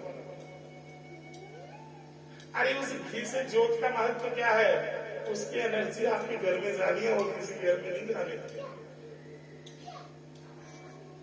हवन करना होगा, हवन का घी तक अलग बना दिया। बताओ भाई हम कैसे लोग हैं। भगवान राम कहते हैं व्यापार में चतुराई तो हो, इतनी भी चतुराई ना हो कि धन कमाने की लालसा। बताओ तो दिए वस्तु गोविंद तो धन्य समर्पे। हम कहते हैं जो आपने मुझे दिया मैं वो आपको दूंगा। तो दे आप प्यारे हो, जो भगवान ने दिया वो दिया आपने उसे। ये मैं सबकी बात नहीं कर रहा, लेकिन एक जगत के व्यवहार की बात कर रहा हूं। हम पंचरत्न आदि जो कलश में डालते हैं आजकल ओरिजिनल मिलता नहीं, कहां से डालेंगे, ढूंढना पड़ेगा, बहुत कुछ करना पड़ेगा। ये व्यक्ति लीजिए यानी सुमति नहीं है, सत्य प्रिय बने, जितना हो सके उतना सत्य बोलने की कोशिश करेंगे, हो जाएगा, कोई बड़ी बात नहीं। और दूसरा भगवत पाठ करें, प्रिय बने। जहां कथा हो आधा घंटा बैठ सकते हो बैठो, लेकिन आधे घंटा भूल कर किस तरह बैठो, इसे शिशु की तरह बैठो। उसे मेरी कोई चिंता नहीं है, उस बालक को कोई चिंता नहीं। बालक की तरह कथा सुनी जाती है, जिसको सारी चिंताएं छोड़कर फिर आप कथा में बैठ सकते हो। निंदा ईर्ष्या ना करें और मौन रहने की कोशिश करें। केवल कथा में नहीं, पूरे 24 घंटों में कितना समय मेरी माताएं मौन रहती हैं, बताओ भाई। एक बार हास्य की कथा सुनाता हूँ। स्कूल में हेडमास्टर ने कहा जो व्यक्ति सबसे अच्छा झूठ बोलेगा उसे मैं 10 रुपये दूंगा। अब बच्चों ने बहुत से झूठ बोले, मेरे पापा यहाँ उड़ते हैं, कोई कहता आग पर चल लेते हैं, पानी पे चल लेते हैं, लेकिन एक बच्चे ने झूठ बोला, हेडमास्टर ने 20 रुपये दिए। मास्टर ने पूछा कि ऐसा क्या झूठ बोल दिया इस बच्चे ने? कहते ये बच्चा बता रहा है कि मेरी मम्मी और मेरी आंटियां एक कमरे में बैठी और चुप है। ये हो ही नहीं सकता जीवन में, 20 से बड़ा झूठ है ही नहीं जीवन में। मौन सर्वार्थ साधनम। दिन में बोलने से भी आयु खर्च होती है। भीष्म पितामह के पास इच्छा मृत्यु का वरदान था ना, तो भीष्म पितामह का इच्छा मृत्यु का वरदान क्या है? उसने अपनी स्वास्थ्य को सिद्ध कर लिया, कोई जादू नहीं था। ये तो हमें आज देखने में लगता है कि भीष्म जी को वरदान मिल गया। अरे योग के माध्यम से अपने आहार को वश करके आपके पास गिने चुने श्वास है, 22,000 श्वास 600 एक दिन में आप लेते हो, लेकिन आपने लिए 11,000 एक दिन में। बताओ आयु बढ़ा ली ना आपने। भीष्म योगी है, अष्टांग योग के माहिर है आप, जिनके अष्टांग योग पर पकड़ है, जो कभी भी बैठ जाते थे ध्यान लगाकर प्राणों को यहाँ पर स्थित कर लेते थे। बताओ अब प्राण लेंगे ही नहीं तो श्वासों की पूंजी संभाल कर रख रखी है। हम है, हम किसकी तरह श्वास ले रहे हैं? कुकर की तरह व्यर्थ ही कर रहे हैं। ऐसे ही ज्यादा खाने से, ज्यादा चलने फिरने से, ज्यादा बोलने से क्या होता है? आपकी आयु कम होती है। तो दिन में कोई ज्यादा भजन पाठ नहीं कर सकते ना आप अपने जीवन में, तो केवल बस कुछ समय एकांत अपने कमरे में बैठकर चुप कर बस चुप बैठे। जब आप चुप रहना सीख जाओगे ना, पहले तो आप वाणी से चुप होगे, फिर धीरे धीरे मन से चुप होगे, फिर जिस दिन मेरे मित्रों आप मन से चुप होगे ना, फिर प्रकृति की आवाज आपको सुनाई देगी जो बड़ी सुंदर है। उसका मैं वर्णन अपनी वाणी से नहीं कर सकता। अभिमान से सावधान रहे। हमारे पास जितनी धन संपत्ति है ना, हमसे भी बहुत बड़े बैठे हैं। अभिमान से दूर रहे, सहज बने। सबसे सुंदर सूत्र भागवत में से जो आज मुझे मिला कि इंसान अपने आप को कठिन बनाने में तुला हुआ है। बताओ अरे मुझे कोई समझ नहीं सकता। अरे भैया बड़े बेकार बंदे हो जो समझ नहीं सकता, तुम्हें कोई व्यक्ति नहीं हो मैं तो मानता हूं। लोगों को कठिनाई वाला जीवन जीने में आनंद आने लग गया, अपने आप को इतना इतना कठिन बना लिया कि मुझे कोई समझ ना सके। अरे भगवान श्री कृष्ण तो इतने सहज हैं कि एक माखन के लिए गोपियों ने कहा नाच कर दिखाओ, नाच करके दिखाओ, मोर बन जाओ, मोर बनने लग जाते बंदर की तरह। इतनी सहजता भगवान में है, इतनी सरलता है, और मनुष्य कितनी कठिनाई में जी रहा है, कितनी कठिनाई। मिलने के लिए कई लोग तो अपॉइंटमेंट लेनी पड़ती है, इतना कठिन बना लिया अपने आप को। तो कुछ हासिल नहीं होगा साहब, खाली चले जाएंगे यहाँ से। अरे मान मेरा कहना नहीं तो पछताएगा। जिस दिन आगे ना हमारा चिड़िया खेत चुगने, अरे माटी का खिलौना माटी में मिल जाएगा, सब घर का घर। हीरे जवाहरात की माला तुम्हारी, मखमल की गद्दी और रेशम की साड़ी। बड़े बड़े कई अलबेले जो भक्त होते हैं ना करोड़ों में, वो सब कुछ छोड़ छाड़ के क्यों बैठ जाते हैं, आ जाते हैं क्यों? कारण क्या है? अरे सूट बूट है तो सब, ये जो टॉमी की जींस है ना यही रह जाएगा, सब जब माटी का खिलौना माटी में, जब माटी का खिलौना माटी में मिल जाएगा। चांद मेरा कहना, चांद मेरा कहना नहीं तो पछताएगा, चांद मेरा कहना नहीं तो पछताएगा। माटी का खिलौना माटी में मिल जाएगा, जब माटी का खिलौना माटी में मिल जाएगा। चांद मेरा कहना। चांद के साथ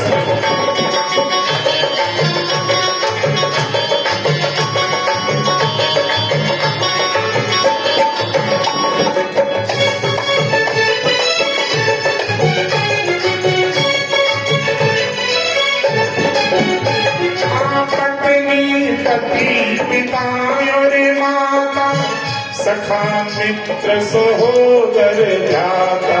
पत्नी पति पिता और माता, सखा मित्र सहोदर भ्राता। पल भर में नाता, पल भर में नाता सभी से छूट जाएगा, पल भर में नाता सभी से छूट जाएगा।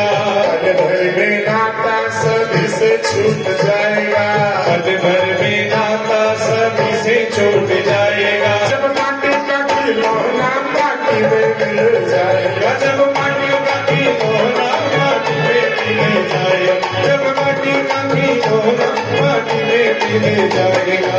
मान मेरा कहना।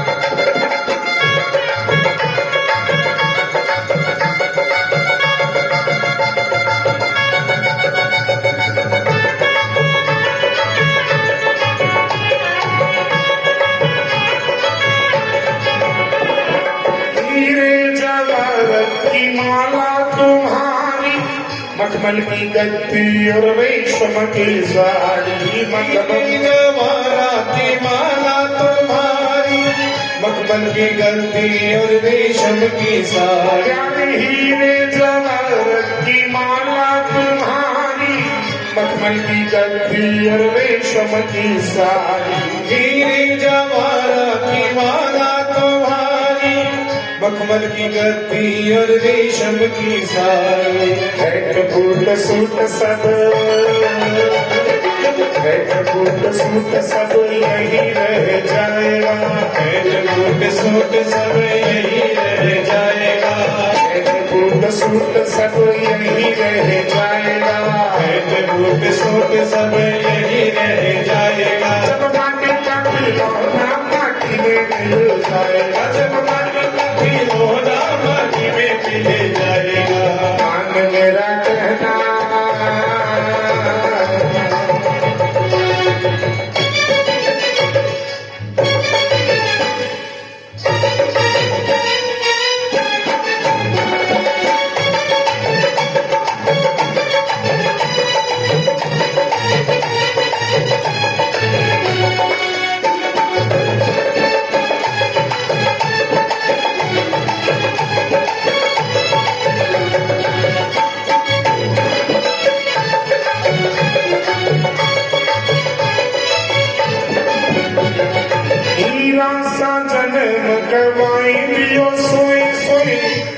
पछतावे दीवाने क्यों रोए रोए। हीरा स्वजन में गवाए दिया सोए सोए, अब पछतावे दीवाने क्यों रोए रोए। हीरा साजन मंगवाए दियो सोए सोए, फिर पछतावे दीवाने क्यों रोए रोए। फिर पछतावे दीवाने क्यों रोए और ये रोए। सबके लिए कह रहा हूं, आपके लिए, मेरे लिए, मेरे प्रेम सभी बंधुओं के लिए। क्या गीतानंद ऐसा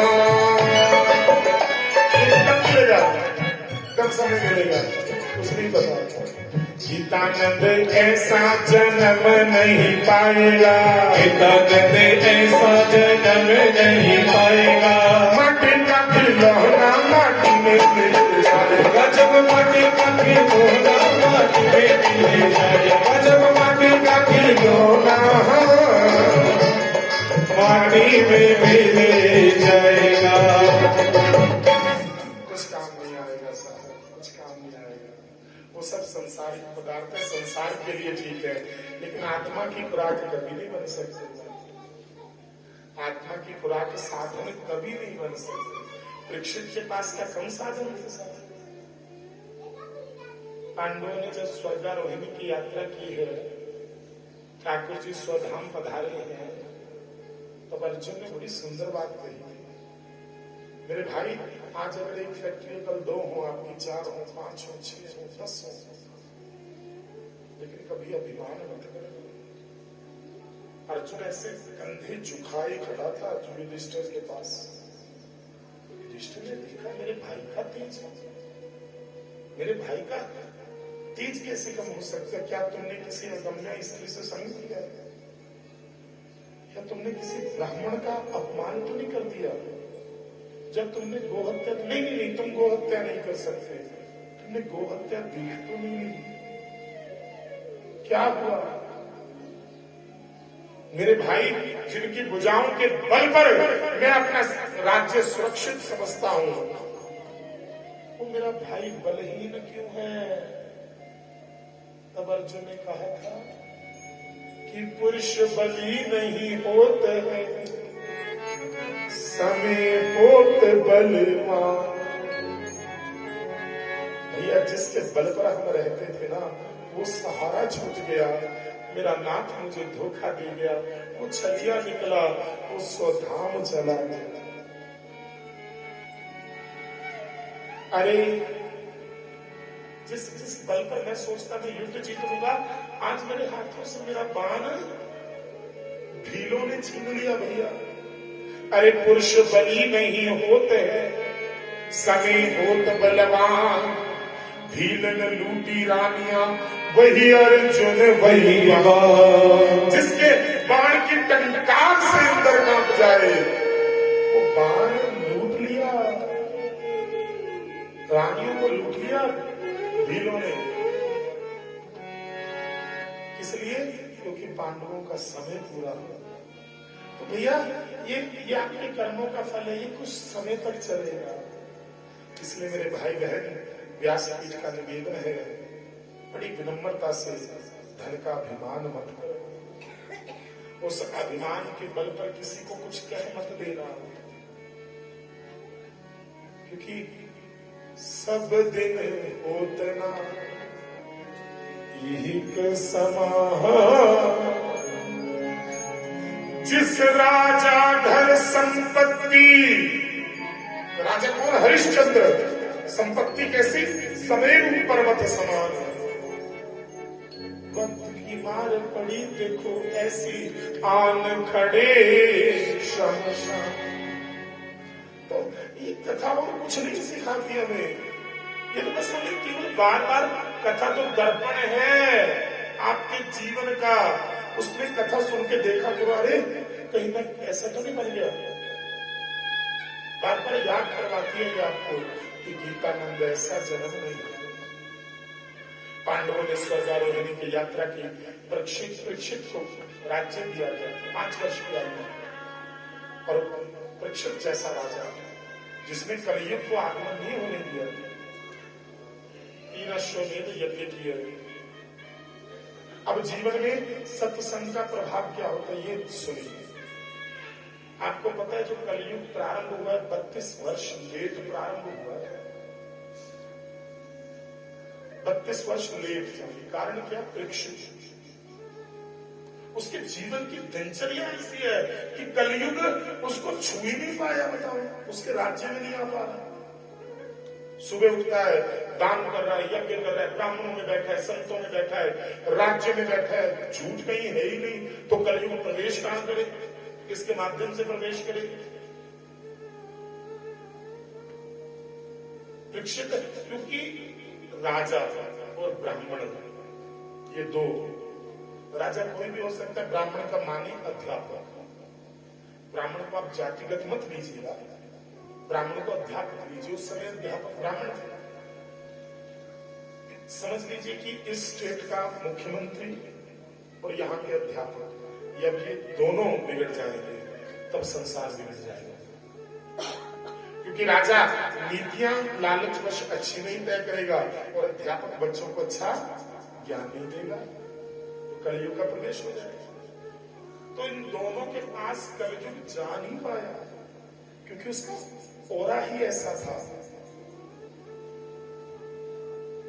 तो ये भगवत पाठ, ये होम यज्ञ, ये पूजा क्या है, ये जप क्या है, ये आपका ओरा ऐसा बना देती है कि आपके पास कुछ आ ही नहीं सकता। कई कई व्यक्तियों के पास आप जिस पर बलिहारी जाते हो, जैसे आपके गुरुदेव थे, ऐसे कहते आप उनके पास जाकर शांत क्यों हो जाते थे? ये बताओ, ये सोचकर थे। आप बद्री विशाल जी के चरणों में जाकर शांत क्यों हो जाते हैं? क्योंकि वहां का औरा, उद्धव जी की भक्ति वहां है। मां लक्ष्मी ध्यान मुद्रा में बैठे हैं इस धाम धरा पर, अलकनंदा का प्रभाव है। कोई महापापी होगा जिसका मन यहां आकर चंचल होता है,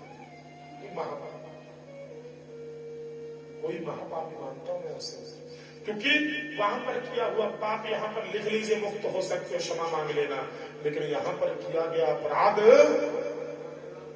वज्र बन जाएगा, जिससे मुक्ति नहीं मिल सकती।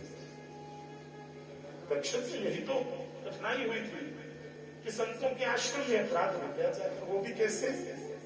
क्योंकि जब परीक्षित और कलयुग का वार्तालाप हुआ, कथाएं बहुत सी आती हैं गौ माता के माध्यम से। धर्म के 4 पैर हैं। कितने पैर भाई? बैल माना गया धर्म को, और बैल की सवारी कौन करते हैं? कल थोड़ा सा भगवान शंकर जी का विवाह भी सुनाएंगे, हल्का सा, क्योंकि वर्णन आता है माता प्रसूति कि घर में जब जमाता बनकर मेरे भगवान महादेव आए। अगर भाग बने तो जरूर सुनाऊंगा आपको थोड़ा सा विवाह भगवान शंकर। तो मेरे महादेव धर्म की सवारी करते हैं, धर्म के 4 पैर हैं। अब ये प्रश्न मैं कल सुबह कथा में पूछूंगा आपसे, धर्म के कितने पैर हैं भाई? 4। कौन कौन से? धर्म का मर्म ही हम नहीं जानते कि धर्म है क्या। धर्म का एक पैर सत्य है। अगर हम सत्य नहीं बोलते तो समझ लीजिए हम कोई धार्मिक नहीं है, केवल लेबल चिपकाए हुए हैं। अगर हमने तपस्या माने तीर्थ पर यात्रा करने में, अगर आप वहां पर जाकर कहो कि मुझे हाई फैसिलिटी मिले, तो आप तपस्या कर ही नहीं सकते। क्यों ये पहाड़ों में आकर बैठे हैं? कारण सोचिए, यहाँ पर आते आते आधे अपने दूर हो जाते हैं। मां वैष्णो देवी 16 किलोमीटर की परिक्रमा कर चढ़ाई चढ़ने के बाद अगर कोई कहे ना कि मैं तुझे 50,000 रुपये देता हूँ और तुझे ये खिलाऊंगा, तो उसके बाद नीचे से जाकर वापस आ जा, फिर दर्शन करना, वो कहेगा 50 छोड़ जो 1 लाख मेरे से पकड़, मुझे कुछ नहीं खाना, मुझे दर्शन करना। ये पैदल चलकर जो आपने आराम भोगे हुए हैं ना हमने, ये वो यहाँ पर आकर धोने होते हैं हमें। वृंदावन में आप जाते हो, ब्रज की परिक्रमा है, बरसाना की परिक्रमा है, और गोवर्धन महाराज परिक्रमा क्या है? देव भूमि, देव प्रतिमा, चारों ओर से ऊर्जा छोड़ती है। उसको परिक्रमा उस ऊर्जा को ग्रहण करने हेतु होती है। कितनों ने किया परिक्रमा पैदल? पंजाबी तो नंबर 1 है महाराज, तभी तो वो भजन बना था, अज पै गया पंजाबी हमें बल्ले ठाकरा बल्ले बल्ले। वो वृंदावन वाले सोचते हैं और कोई आएगा है दिल्ली पंजाब हरियाणा वाले आ जाए, क्यों? क्योंकि ये ऑटो करेंगे। राजस्थान वाली तो 80 वर्ष की माताएं भी पैदल परिक्रमा करती हैं आज भी। लोकगीत गाती गाती ठाकुर जी का विवाह गाती गाती ठाकुर जी को अपनी भाषा में पता नहीं क्या क्या कह जाए, राम वहां जाकर भी ऐसी बात नहीं, आनंद करना चाहिए, लेकिन कुछ बातें थोड़ा सा संयम तो होना चाहिए, है ना? चाहे वो भोजन का संयम है, एक समय कर लो। आनंद जिस दिन ठाकुर जी की शादी है 10 बार खा लेना चाहिए, लेकिन वैसे तो तप में बैठोगे ही। तो ये भोगों के त्याग हेतु यात्रा बनी थी, तीर्थ यात्रा। हमने तो तीर्थ पर भी भोगों की दुकानें खुलवा दी महाराज, जिस कारण क्या हुआ, पहले व्यक्ति तीर्थ पर जाता है रोग मुक्त होता था, अब तीर्थ से आके सीधा MBBS डॉक्टर ढूंढता है। महाराज बीमार हो गया, क्या करूं? क्योंकि हरिद्वार जाते हैं ज्यादा लोग तो मोटे हलवाई की पूरियां खाने जाते हैं, स्नान किया पूरी खाई स्नान। तो जब आप इन तीर्थ जगहों को पर्यटक स्थल बना दोगे, फिर भगवान कहां से? अरे भगवान ने कोई बाहर से थोड़ी ना आना है। वो तुमने आंगन नहीं बुहारा, कैसे आएंगे भगवान, कैसे आएंगे? जब तक अपने आप को ठीक नहीं करोगे, अरे वो तो कहीं गया ही नहीं है। धर्म का एक पांव सत्य है, दूसरा तप है, तीसरा पवित्रता है, और चौथा दान है। दान में ही दया है। सनातनी दयावान है, इसलिए आज तक भारत ने किसी देश पर आक्रमण नहीं किया था। थोड़ा सा समय और ले ले भगवान, क्योंकि पहले दिन के 2 घंटे हम और जस्ट आपको करने पड़ेंगे, 5-5, 10-10 मिनट रोज बढ़ाकर। तो इन 4 पांव में से 3 पांव कट गए थे धर्म के कलयुग में। कौन से? सत्य, तप और पवित्रता। वो आप देख ही रहे हैं। आज सत्य किसके पास है? जो कोई आता है वो मुझे भगवान की कसम, भगवान साक्षी है, जो ज्यादा कसम खाए ना समझ लो कि वो झूठी बोल रहा है, कि उसको बार बार कसम खानी पड़ती है कि मेरी बात सही हो जाए। तब तो है ही नहीं। तब तो ब्राह्मणों के पास नहीं रहा, अब आम जनता के पास कहां से रहेगा? तब का अर्थ ये कि भूखे रहना तब नहीं होता। सम्यक आहार, ठीक समय पर ठीक खाना और ठीक समय पर ठीक कार्य करना ही तप है। इंद्रियों को इतना भी आसान मत बना देना कि आप 10 मिनट जप के लिए बैठो और इंद्रियां जवाब दे जाए, इतना भी सुगम नहीं बनाना। और पवित्रता रही नहीं। और ये जब कभी आप शिव महापुराण की कथा सुनोगे ना, तो उसमें देवी पद्मा ने शाप दिया था धर्मराज को कि तेरे 3 पांव कलयुग में कटेंगे।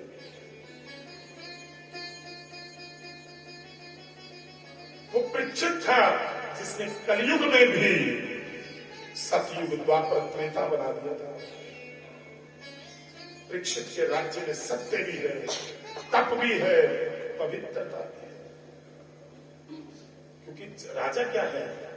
राजा महाराज वैसे तो सरकारी सेक्टर हेड में बंगले बनाता फिरे और हमारी तीर्थ भूमियों को सेट न करे, वो राजा कैसा? देश का राजा ऐसा तो हो कम से कम कि जो देश के तीर्थ स्थान है उन पर धन लगाए। ये राजा का कर्तव्य है। तो परीक्षित वही तो किया। गुरुकुलों पर, आश्रमों पर इतना ध्यान दिया कि कलयुग 32 वर्ष प्रवेश नहीं कर पाया। युद्ध तो कलयुग कर नहीं सकता था परीक्षित से, चरणों में गिर गया और चरणों को हाथ लगा दिया। इसलिए पहले जो बाबा होते थे संत, वो हाथ नहीं लगाने देते थे चरणों को, कि ना जाने कैसा व्यक्ति हाथ लगाएगा, क्योंकि इन उंगलियों के माध्यम से हमारी ऊर्जा निकलती है, पैरों की उंगलियों से और हाथों की उंगलियों से। तो हम तो उनका तप ले लेते हैं चरण छूकर। वो तो चलो कलयुग में चरण छूने का रिवाज थोड़ा और हो गया है, अब तो गोडे छूते हैं चरण, कोई दूर से कह देते हैं पैरी पहना चाहिए। तो चरण छूने का एक प्राकृतिक कारण है, कोई उसकी पांचों उंगलियों को जब आप ऐसे पांचों उंगलियों से छूते हो तो उसकी एनर्जी आप में भी आती है। इसलिए तो भक्त कहता था कि गुरु चरणा विच मत्था ज्यादा टेकिया नूरी अखियां दे नाल मेरे वाले ने, ये भजन आज हो सका तो सुना की जाए। तो परीक्षित से कह रहा है कि जिस तरह आप ठाकुर जी के आपके सतयुग है, द्वापर है, त्रेता है, भगवान वैसे कलयुग है कि परीक्षित मुझे तो आना ही है। तो परीक्षित कहता है जब तक मेरी आयु है मैं तुम्हें नहीं आने दूंगा। कहते नहीं महाराज, आप अपने नारायण की आज्ञा टाल रहे हो, कृपया मुझे आने का स्थान दीजिए। तब स्थान दिया था, आप सबको ही पता है, द्यूतम पानम सियासोनम यत्र अधर्म चतुर्थ। जब हमने फेरे लिए थे तब वचन दिया था आपने, आपके पति ने आपसे वचन, सबसे पहला वचन क्या था मेरी माताओं बहनों बताओ? भूल गए। वो बेचारे वचन निभा रहे हैं, उनसे आपने पहला वचन लिया था कि अपना एटीएम पेटीएम हमारे हवाले कर देना। और पहले दिन भगवान दास जी को मैंने जब कहा कि ऐसे ऐसे कर लेना, कहते आप मुझे क्यों बता रहे हो, आप इनको बता देना, मैं तो भूल जाऊंगा। वो बहाने से बता यही रहे थे कि पंडित जी मुझसे मांगोगे नहीं मिलेंगे, मांगने आपको इनसे पड़ेंगे। लेकिन आप भूल गए। पति पत्नी से ये पहला वचन देता है कि जहां पर मदिरापान हो रहा हो, जहां पर जुआ खेला जा रहा हो, वहां पर आप नहीं जाओगे देवी, जाना ही नहीं है।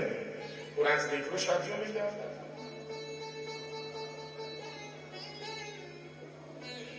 क्यों मांगा ये वचन? ऐसे नहीं फेरे बनाए थे, ब्रह्म विवाह ऐसी नहीं है। कभी स्पेशल लेक्चर करेंगे ब्रह्म विवाह पर, ये समय नहीं है। क्यों? कारण कि वहां पर कलयुग का वास है। मदिरापान के पाप पुण्य का विषय नहीं है। मदिरापान आपकी बुद्धि को हरण कर देता है, आपको बहन, माता, पत्नी, इसकी मर्यादा का पता नहीं चलता कि कौन क्या। आपने देखा होगा हमारे लोगों को मदिरापान करने के बाद गालियां देते हैं, आम सी बात है। इसलिए मदिरापान का निषेध किया।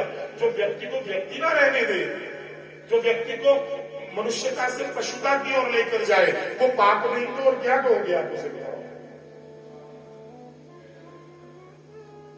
और तर्क देते हैं लोग, ले मदिरापान करने से क्या हो गया, इतना अच्छा। बात वो नहीं, आपकी बुद्धि हरण हो जाती है और धीरे धीरे आपके विकार बढ़ते रहते हैं, राक्षस वृत्ति हो जाती है। आपने देखा नहीं कितनी लड़ाइयां होती हैं मदिरापान, विवाहों में कितना कुछ होता है। कारण क्या? क्योंकि कलयुग वचन बनते हैं कि जहां पर मदिरापान होगा वहां मैं जाऊंगा ना, वहां तो मैं रहूंगा, मेरी तो जगह सूनी जगह मेरी है। इसलिए तो कहते होते थे, अपने बच्चों को माताएं कहते नहीं होते थे, जो बुजुर्ग माताएं थे, कि निर्जन स्थान पे नहीं जाना चाहिए, वहां पे भूत प्रेत रहते हैं। और सत्य में अगर आप भगवान को मानते हो, अगर आप देव को मानते हो, तो दैत्य को भी मानना पड़ेगा। अगर आप आत्मा को मानते हो, परमात्मा को मानते हो, तो प्रेत आत्मा को भी मानना पड़ेगा। वो तो आपका औरा इतना स्ट्रांग होना चाहिए कि वो आपके पास ना आ सके, अन्यथा उसे भी तो स्थान चाहिए रहने के लिए। जिनकी मृत्यु बिना आयु के अपघट मृत्यु होती है, वो क्या होता है? आप एक ईंट बनाते हो, शरीर भी तो इन 5 तत्वों से बना, ईंट भी 5 तत्वों से बनती है। उसमें सबसे मोटे तत्व बताओ, 2 कौन से हैं? पृथ्वी और जल। ये दोनों तत्व से हमारे ये मांस बनता है, ये जो मोटी चमड़ी।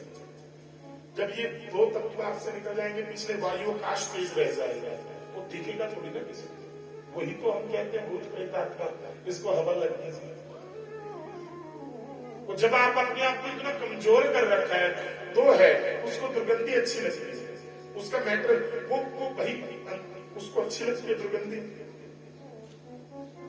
उसकी दुनिया प्रेत की दुर्गंधी में रहना।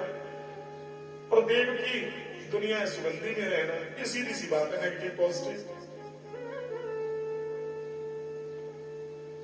और हमने देखा, मैंने 23 वर्षों में 2000 से मैं घर से बाहर आया कि सनातनियों के घर में धूप लगानी भी बंद हो गई। अरे आपके पास सुगंधी होगी तो सुगंधित पदार्थ आएंगे, सुगंधी ग्रहण करने वाले पदार्थ। और अगर आपके पास विषयों की दुर्गंधी होगी तो क्या आएगा आपके पास? स्वाद नहीं। तो परीक्षित ने वचन दे दिया था, जा जहां पर अधर्म रह सकता वो 4 जगहें हैं जहां पर शरीर बेचा जाएगा, चाहे बाल मजदूरी में किसी भी हिसाब से, जहां पर शरीर का क्रय विक्रय किया जाए, जहां पर शॉर्टकट से धन कमाया जाए, जिसे जुआ कहते हैं, निर्जन स्थान पर। सारे स्थान जब दिए कहीं खत्म आ रहा है, ये क्या अन्याय है? सारी बुरी जगह कोई अच्छी जगह भी दे दो तो कहां स्थान मिला? स्वर्ण में धातु नाम कंचन। परंतु अगर स्वर्ण में कलयुग है तो भैया स्वर्ण में तो विष्णु है। स्वर्ण को विष्णु माना गया है धातुओं में। उद्धव को बता रहे हैं कि मैं धातुओं में स्वर्ण हूं। आप कभी इसलिए पांव में स्वर्ण नहीं डालती क्योंकि विष्णु रूप है। कहते हैं जो सोना चोरी का हो, जो ब्याज पे रखा हुआ स्वर्ण होता है ना,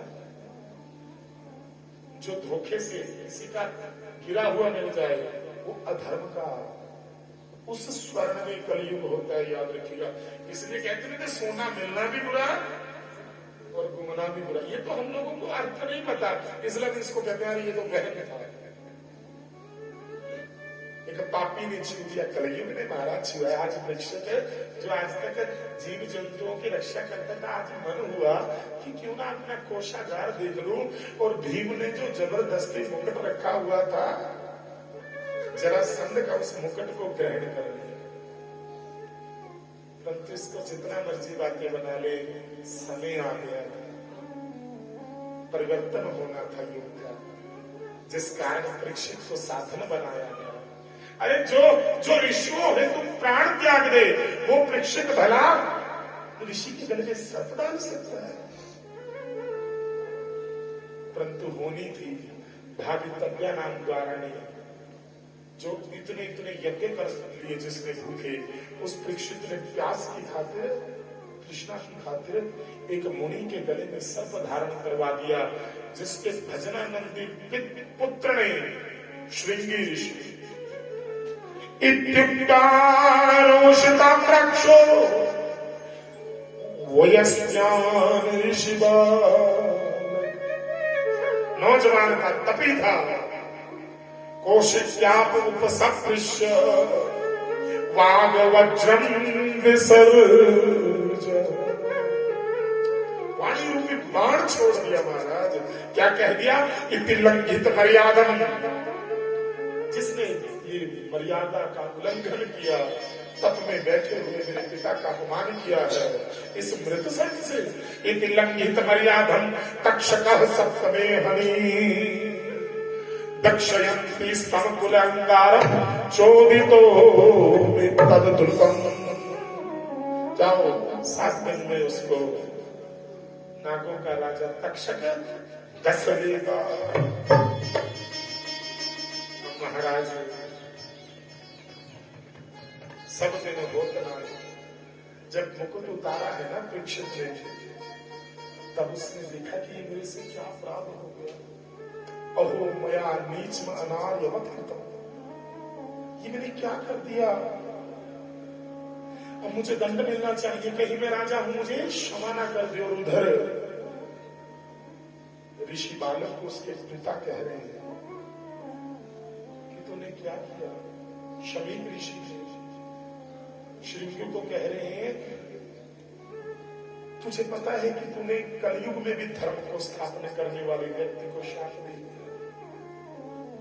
तभी महाराज हमारे ऋषि ऐसे ही किसी को विद्या नहीं देते थे। आज उन पर लांछन लगाया जाता है ना कि उन्होंने जो अपना मटीरियल अपने पास रखा, उन्हें पता था कि आप ये करोगे।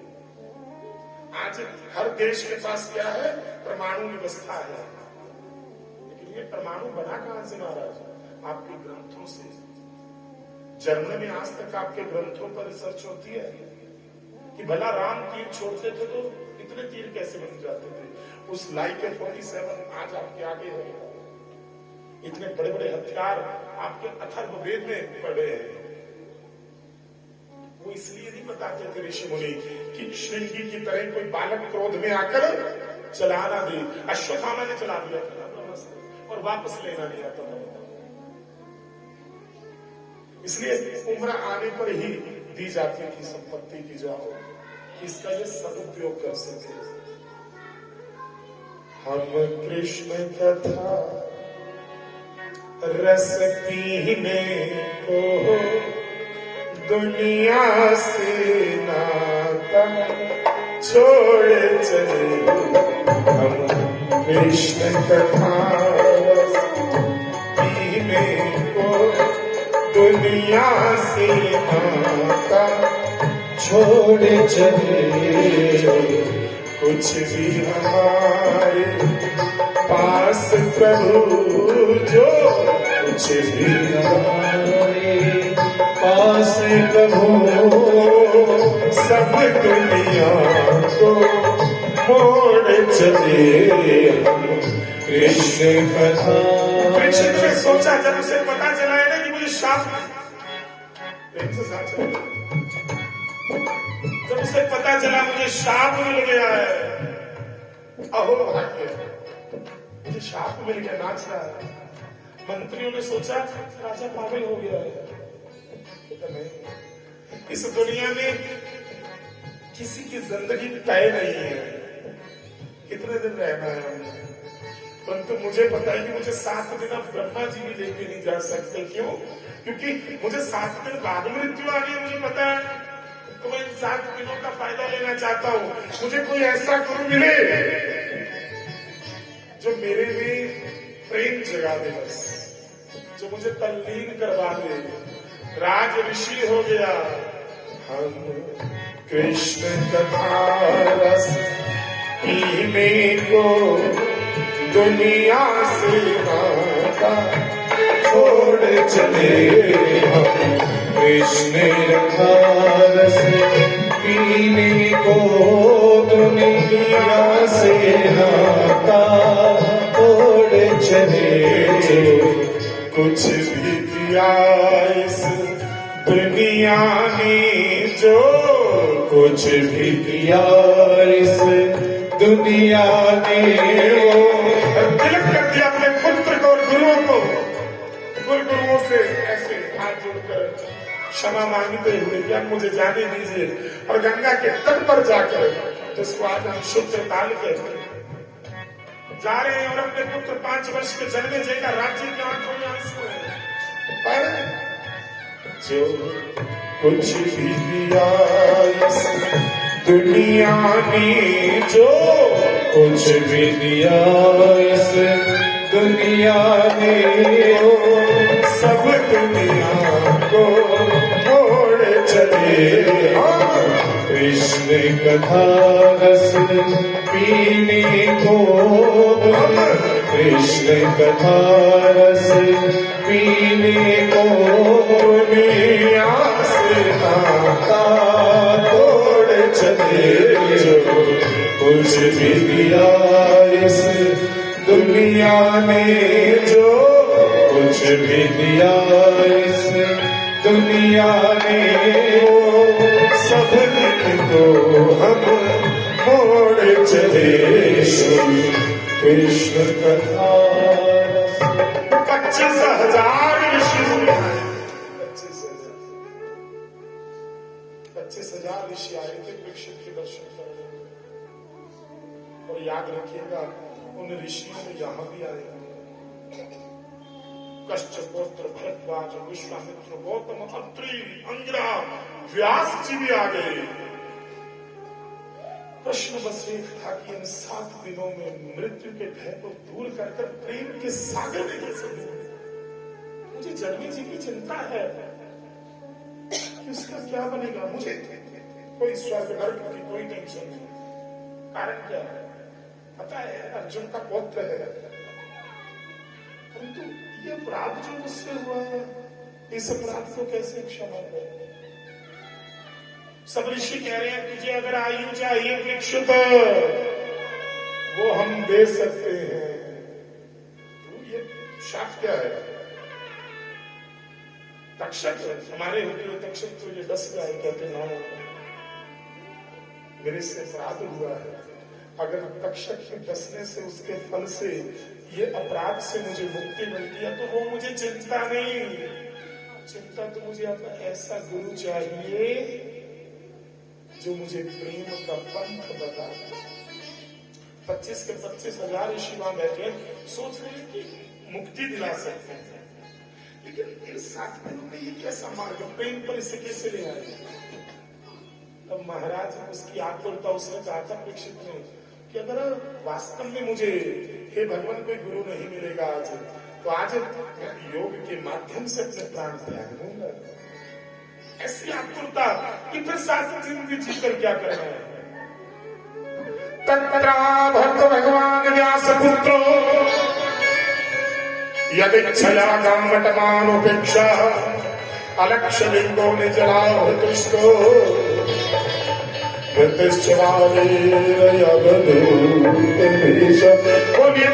भूमि सुखदेव मुनि जी महाराज की जय। 16 वर्ष का आयु बालक गौर वर्ण, तप का प्रभाव तम का प्रकाश सारे शरीर पर छाया है, जैसे मुनियों का भेषधार साक्षात शिव उतरे आया है। ऐसी आभा वाले एक छोटी सी 4 उंगली की लंगोटी पहनी हुई है और बच्चे जिन पर धूल उड़ा रहे हैं और क्या कह रहे हैं? नागा बाबा आ गया, नागा बाबा। और जब देखा व्यास जी ने कि हजारों राजाओं के प्रलोभन को ठोकर मार बड़े बड़े ऋषि मुनियों के आश्रमों में जिन्होंने जाकर कभी भोजन ग्रहण किया, वो राजन तेरे लिए आ गए, तो अब तुझे चिंता करने की जरूरत नहीं है। हो गुरु चरणा दे विच मथा जग टेकिया, गुरु चरणा दे विच मथा जग टेकिया, गोरी अखियां दे नाल मेरे बल देखिया, गोरी अखियां दे नाल मेरे बल देखिया, तन मन अंदरों खिड़िया जी मैनू नशा मेरा चढ़िया जी, मेरा तन मन अंदरों खिड़िया जी मैनू नशा मेरा गुरु चरणा दे विच मथा जग टेकिया। सभी लोग अपने अपने गुरु महाराज का ध्यान करके ताली की सेवा देनी है, क्योंकि जो जहां पर ताली बजाएगा उसके भाग्य की बुरी रेखाएं चढ़ जाएंगी। अपने अपने गुरु महाराज का ध्यान करते हुए क्या कर रहे हैं? बोले गुरुदेव भगवान की गुरु चरणा दे विच मथा जग टेकिया, गुरु चरणा दे विच मथा जग टेकिया, गोरी अखियां दे नाल मेरे बल देखिया, गोरी अखियां दे नाल मेरे बल देखिया, तन मन अंदरों खिड़िया जी मैनू नशा नाम दा चढ़िया जी, मेरा तन बजे मैनू खिड़िया जी मैनू नशा नाम दा चढ़िया जी। गुरु दे प्रेम विच हो गए नूरो नूर जी, गुरु दे प्रेम विच हो गए नूरो नूर जी, जेड़े पासे बैठा दिखे उसे दस नूर जी, जेड़े पासे बैठा दिखे उसे दस नूर जी, गुरु दे प्रेम विच हो गए नूरो नूर जी, गुरु दे प्रेम विच हो गए नूरो नूर जी, जेड़े पासे बैठा दिखे उसे दस नूर जी, जेड़े पासे बैठा दिखे उसे दस नूर। मेरा सिर चढ़ना विच तेरा जी मैनू नशा नाम दा चढ़िया जी, मेरा सिर चढ़ना विच तेरा जी मैनू नशा नाम दा चढ़िया जी। गुरु के दुआरे उत्ते बैठो झोलिया टेके, गुरु के दरबारे उत्ते बैठा झोलिया टेके, गुरु के दूसरे दिन की कथा जिसमें गुरुदेव पधारते अपने गुरु महाराज का ध्यान कर झोलियां करते हुए, गुरु के दुआरे उत्ते बैठा झोलिया टेके, गुरु के दरबारे उत्ते कजोलियत के गुरु जी ने खैर पाई लंबी बाह कट के गुरु जी ने खैर पाई लंबी बाह कट के मेरा सिर पे दरिया बिनु नशा नाम का दरिया मेरे ससुर दरिया बिनु नशा चढ़िया जय हो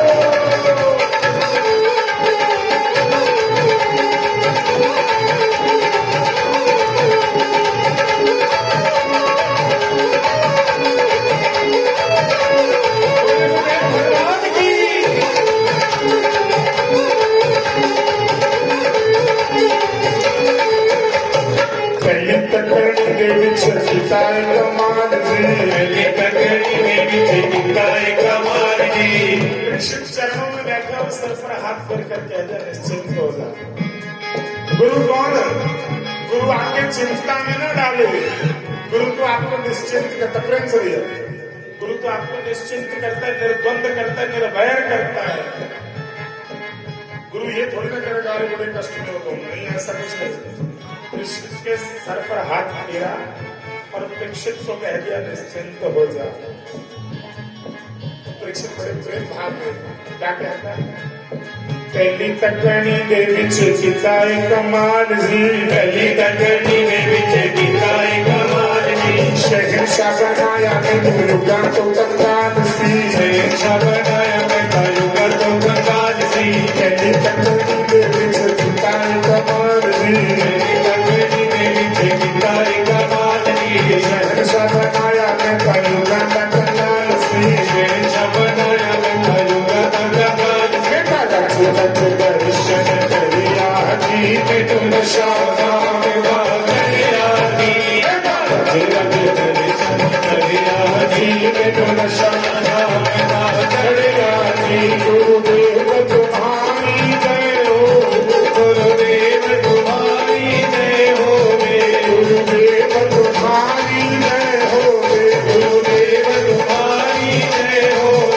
गुरुदेव तुम्हारी जय हो गुरुदेव तुम्हारी जय हो गुरुदेव तुम्हारी जय हो गुरुदेव तुम्हारी जय हो अपने अपने गुरु का ध्यान कीजिए भाई जिनको आपने गुरु मान लिया जिन्होंने गुरु नहीं धारण किए वो राधा जी को गुरु मान लो जाते कृष्ण जी को और आंख बंद कर आनंद में झूम कर मेरे साथ क्या कहना है गुरुदेव तुम्हारी जय हो गुरुदेव तुम्हारी जय हो गुरुदेव तुम्हारी जय हो गुरुदेव तुम्हारी जय हो गुरुदेव तुम्हारी जय हो गुरुदेव तुम्हारी जय हो गुरुदेव तुम्हारी जय हो गुरुदेव तुम्हारी जय हो राधे राधे राधे राधे राधे राधे राधे राधे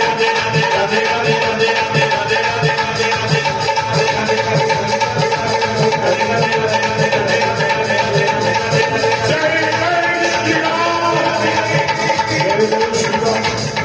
जय जय श्री राधे श्याम मैं भी बोला तुम भी बोल बोल राधे राधे मैं भी बोल आइए प्रेम से खड़े हो गए। बोल बोल राधे राधे मैं भी बोला तुम भी बोल बोल राधे राधे मैं भी बोला तुम भी बोल बोल राधे राधे ब्रह्मा भी बोले राधे विष्णु भी बोले राधे ब्रह्मा भी बोले राधे विष्णु भी बोले राधे ब्रह्मा भी बोले राधे विष्णु भी बोले राधे ब्रह्मा भी बोले राधे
आरती करते हैं।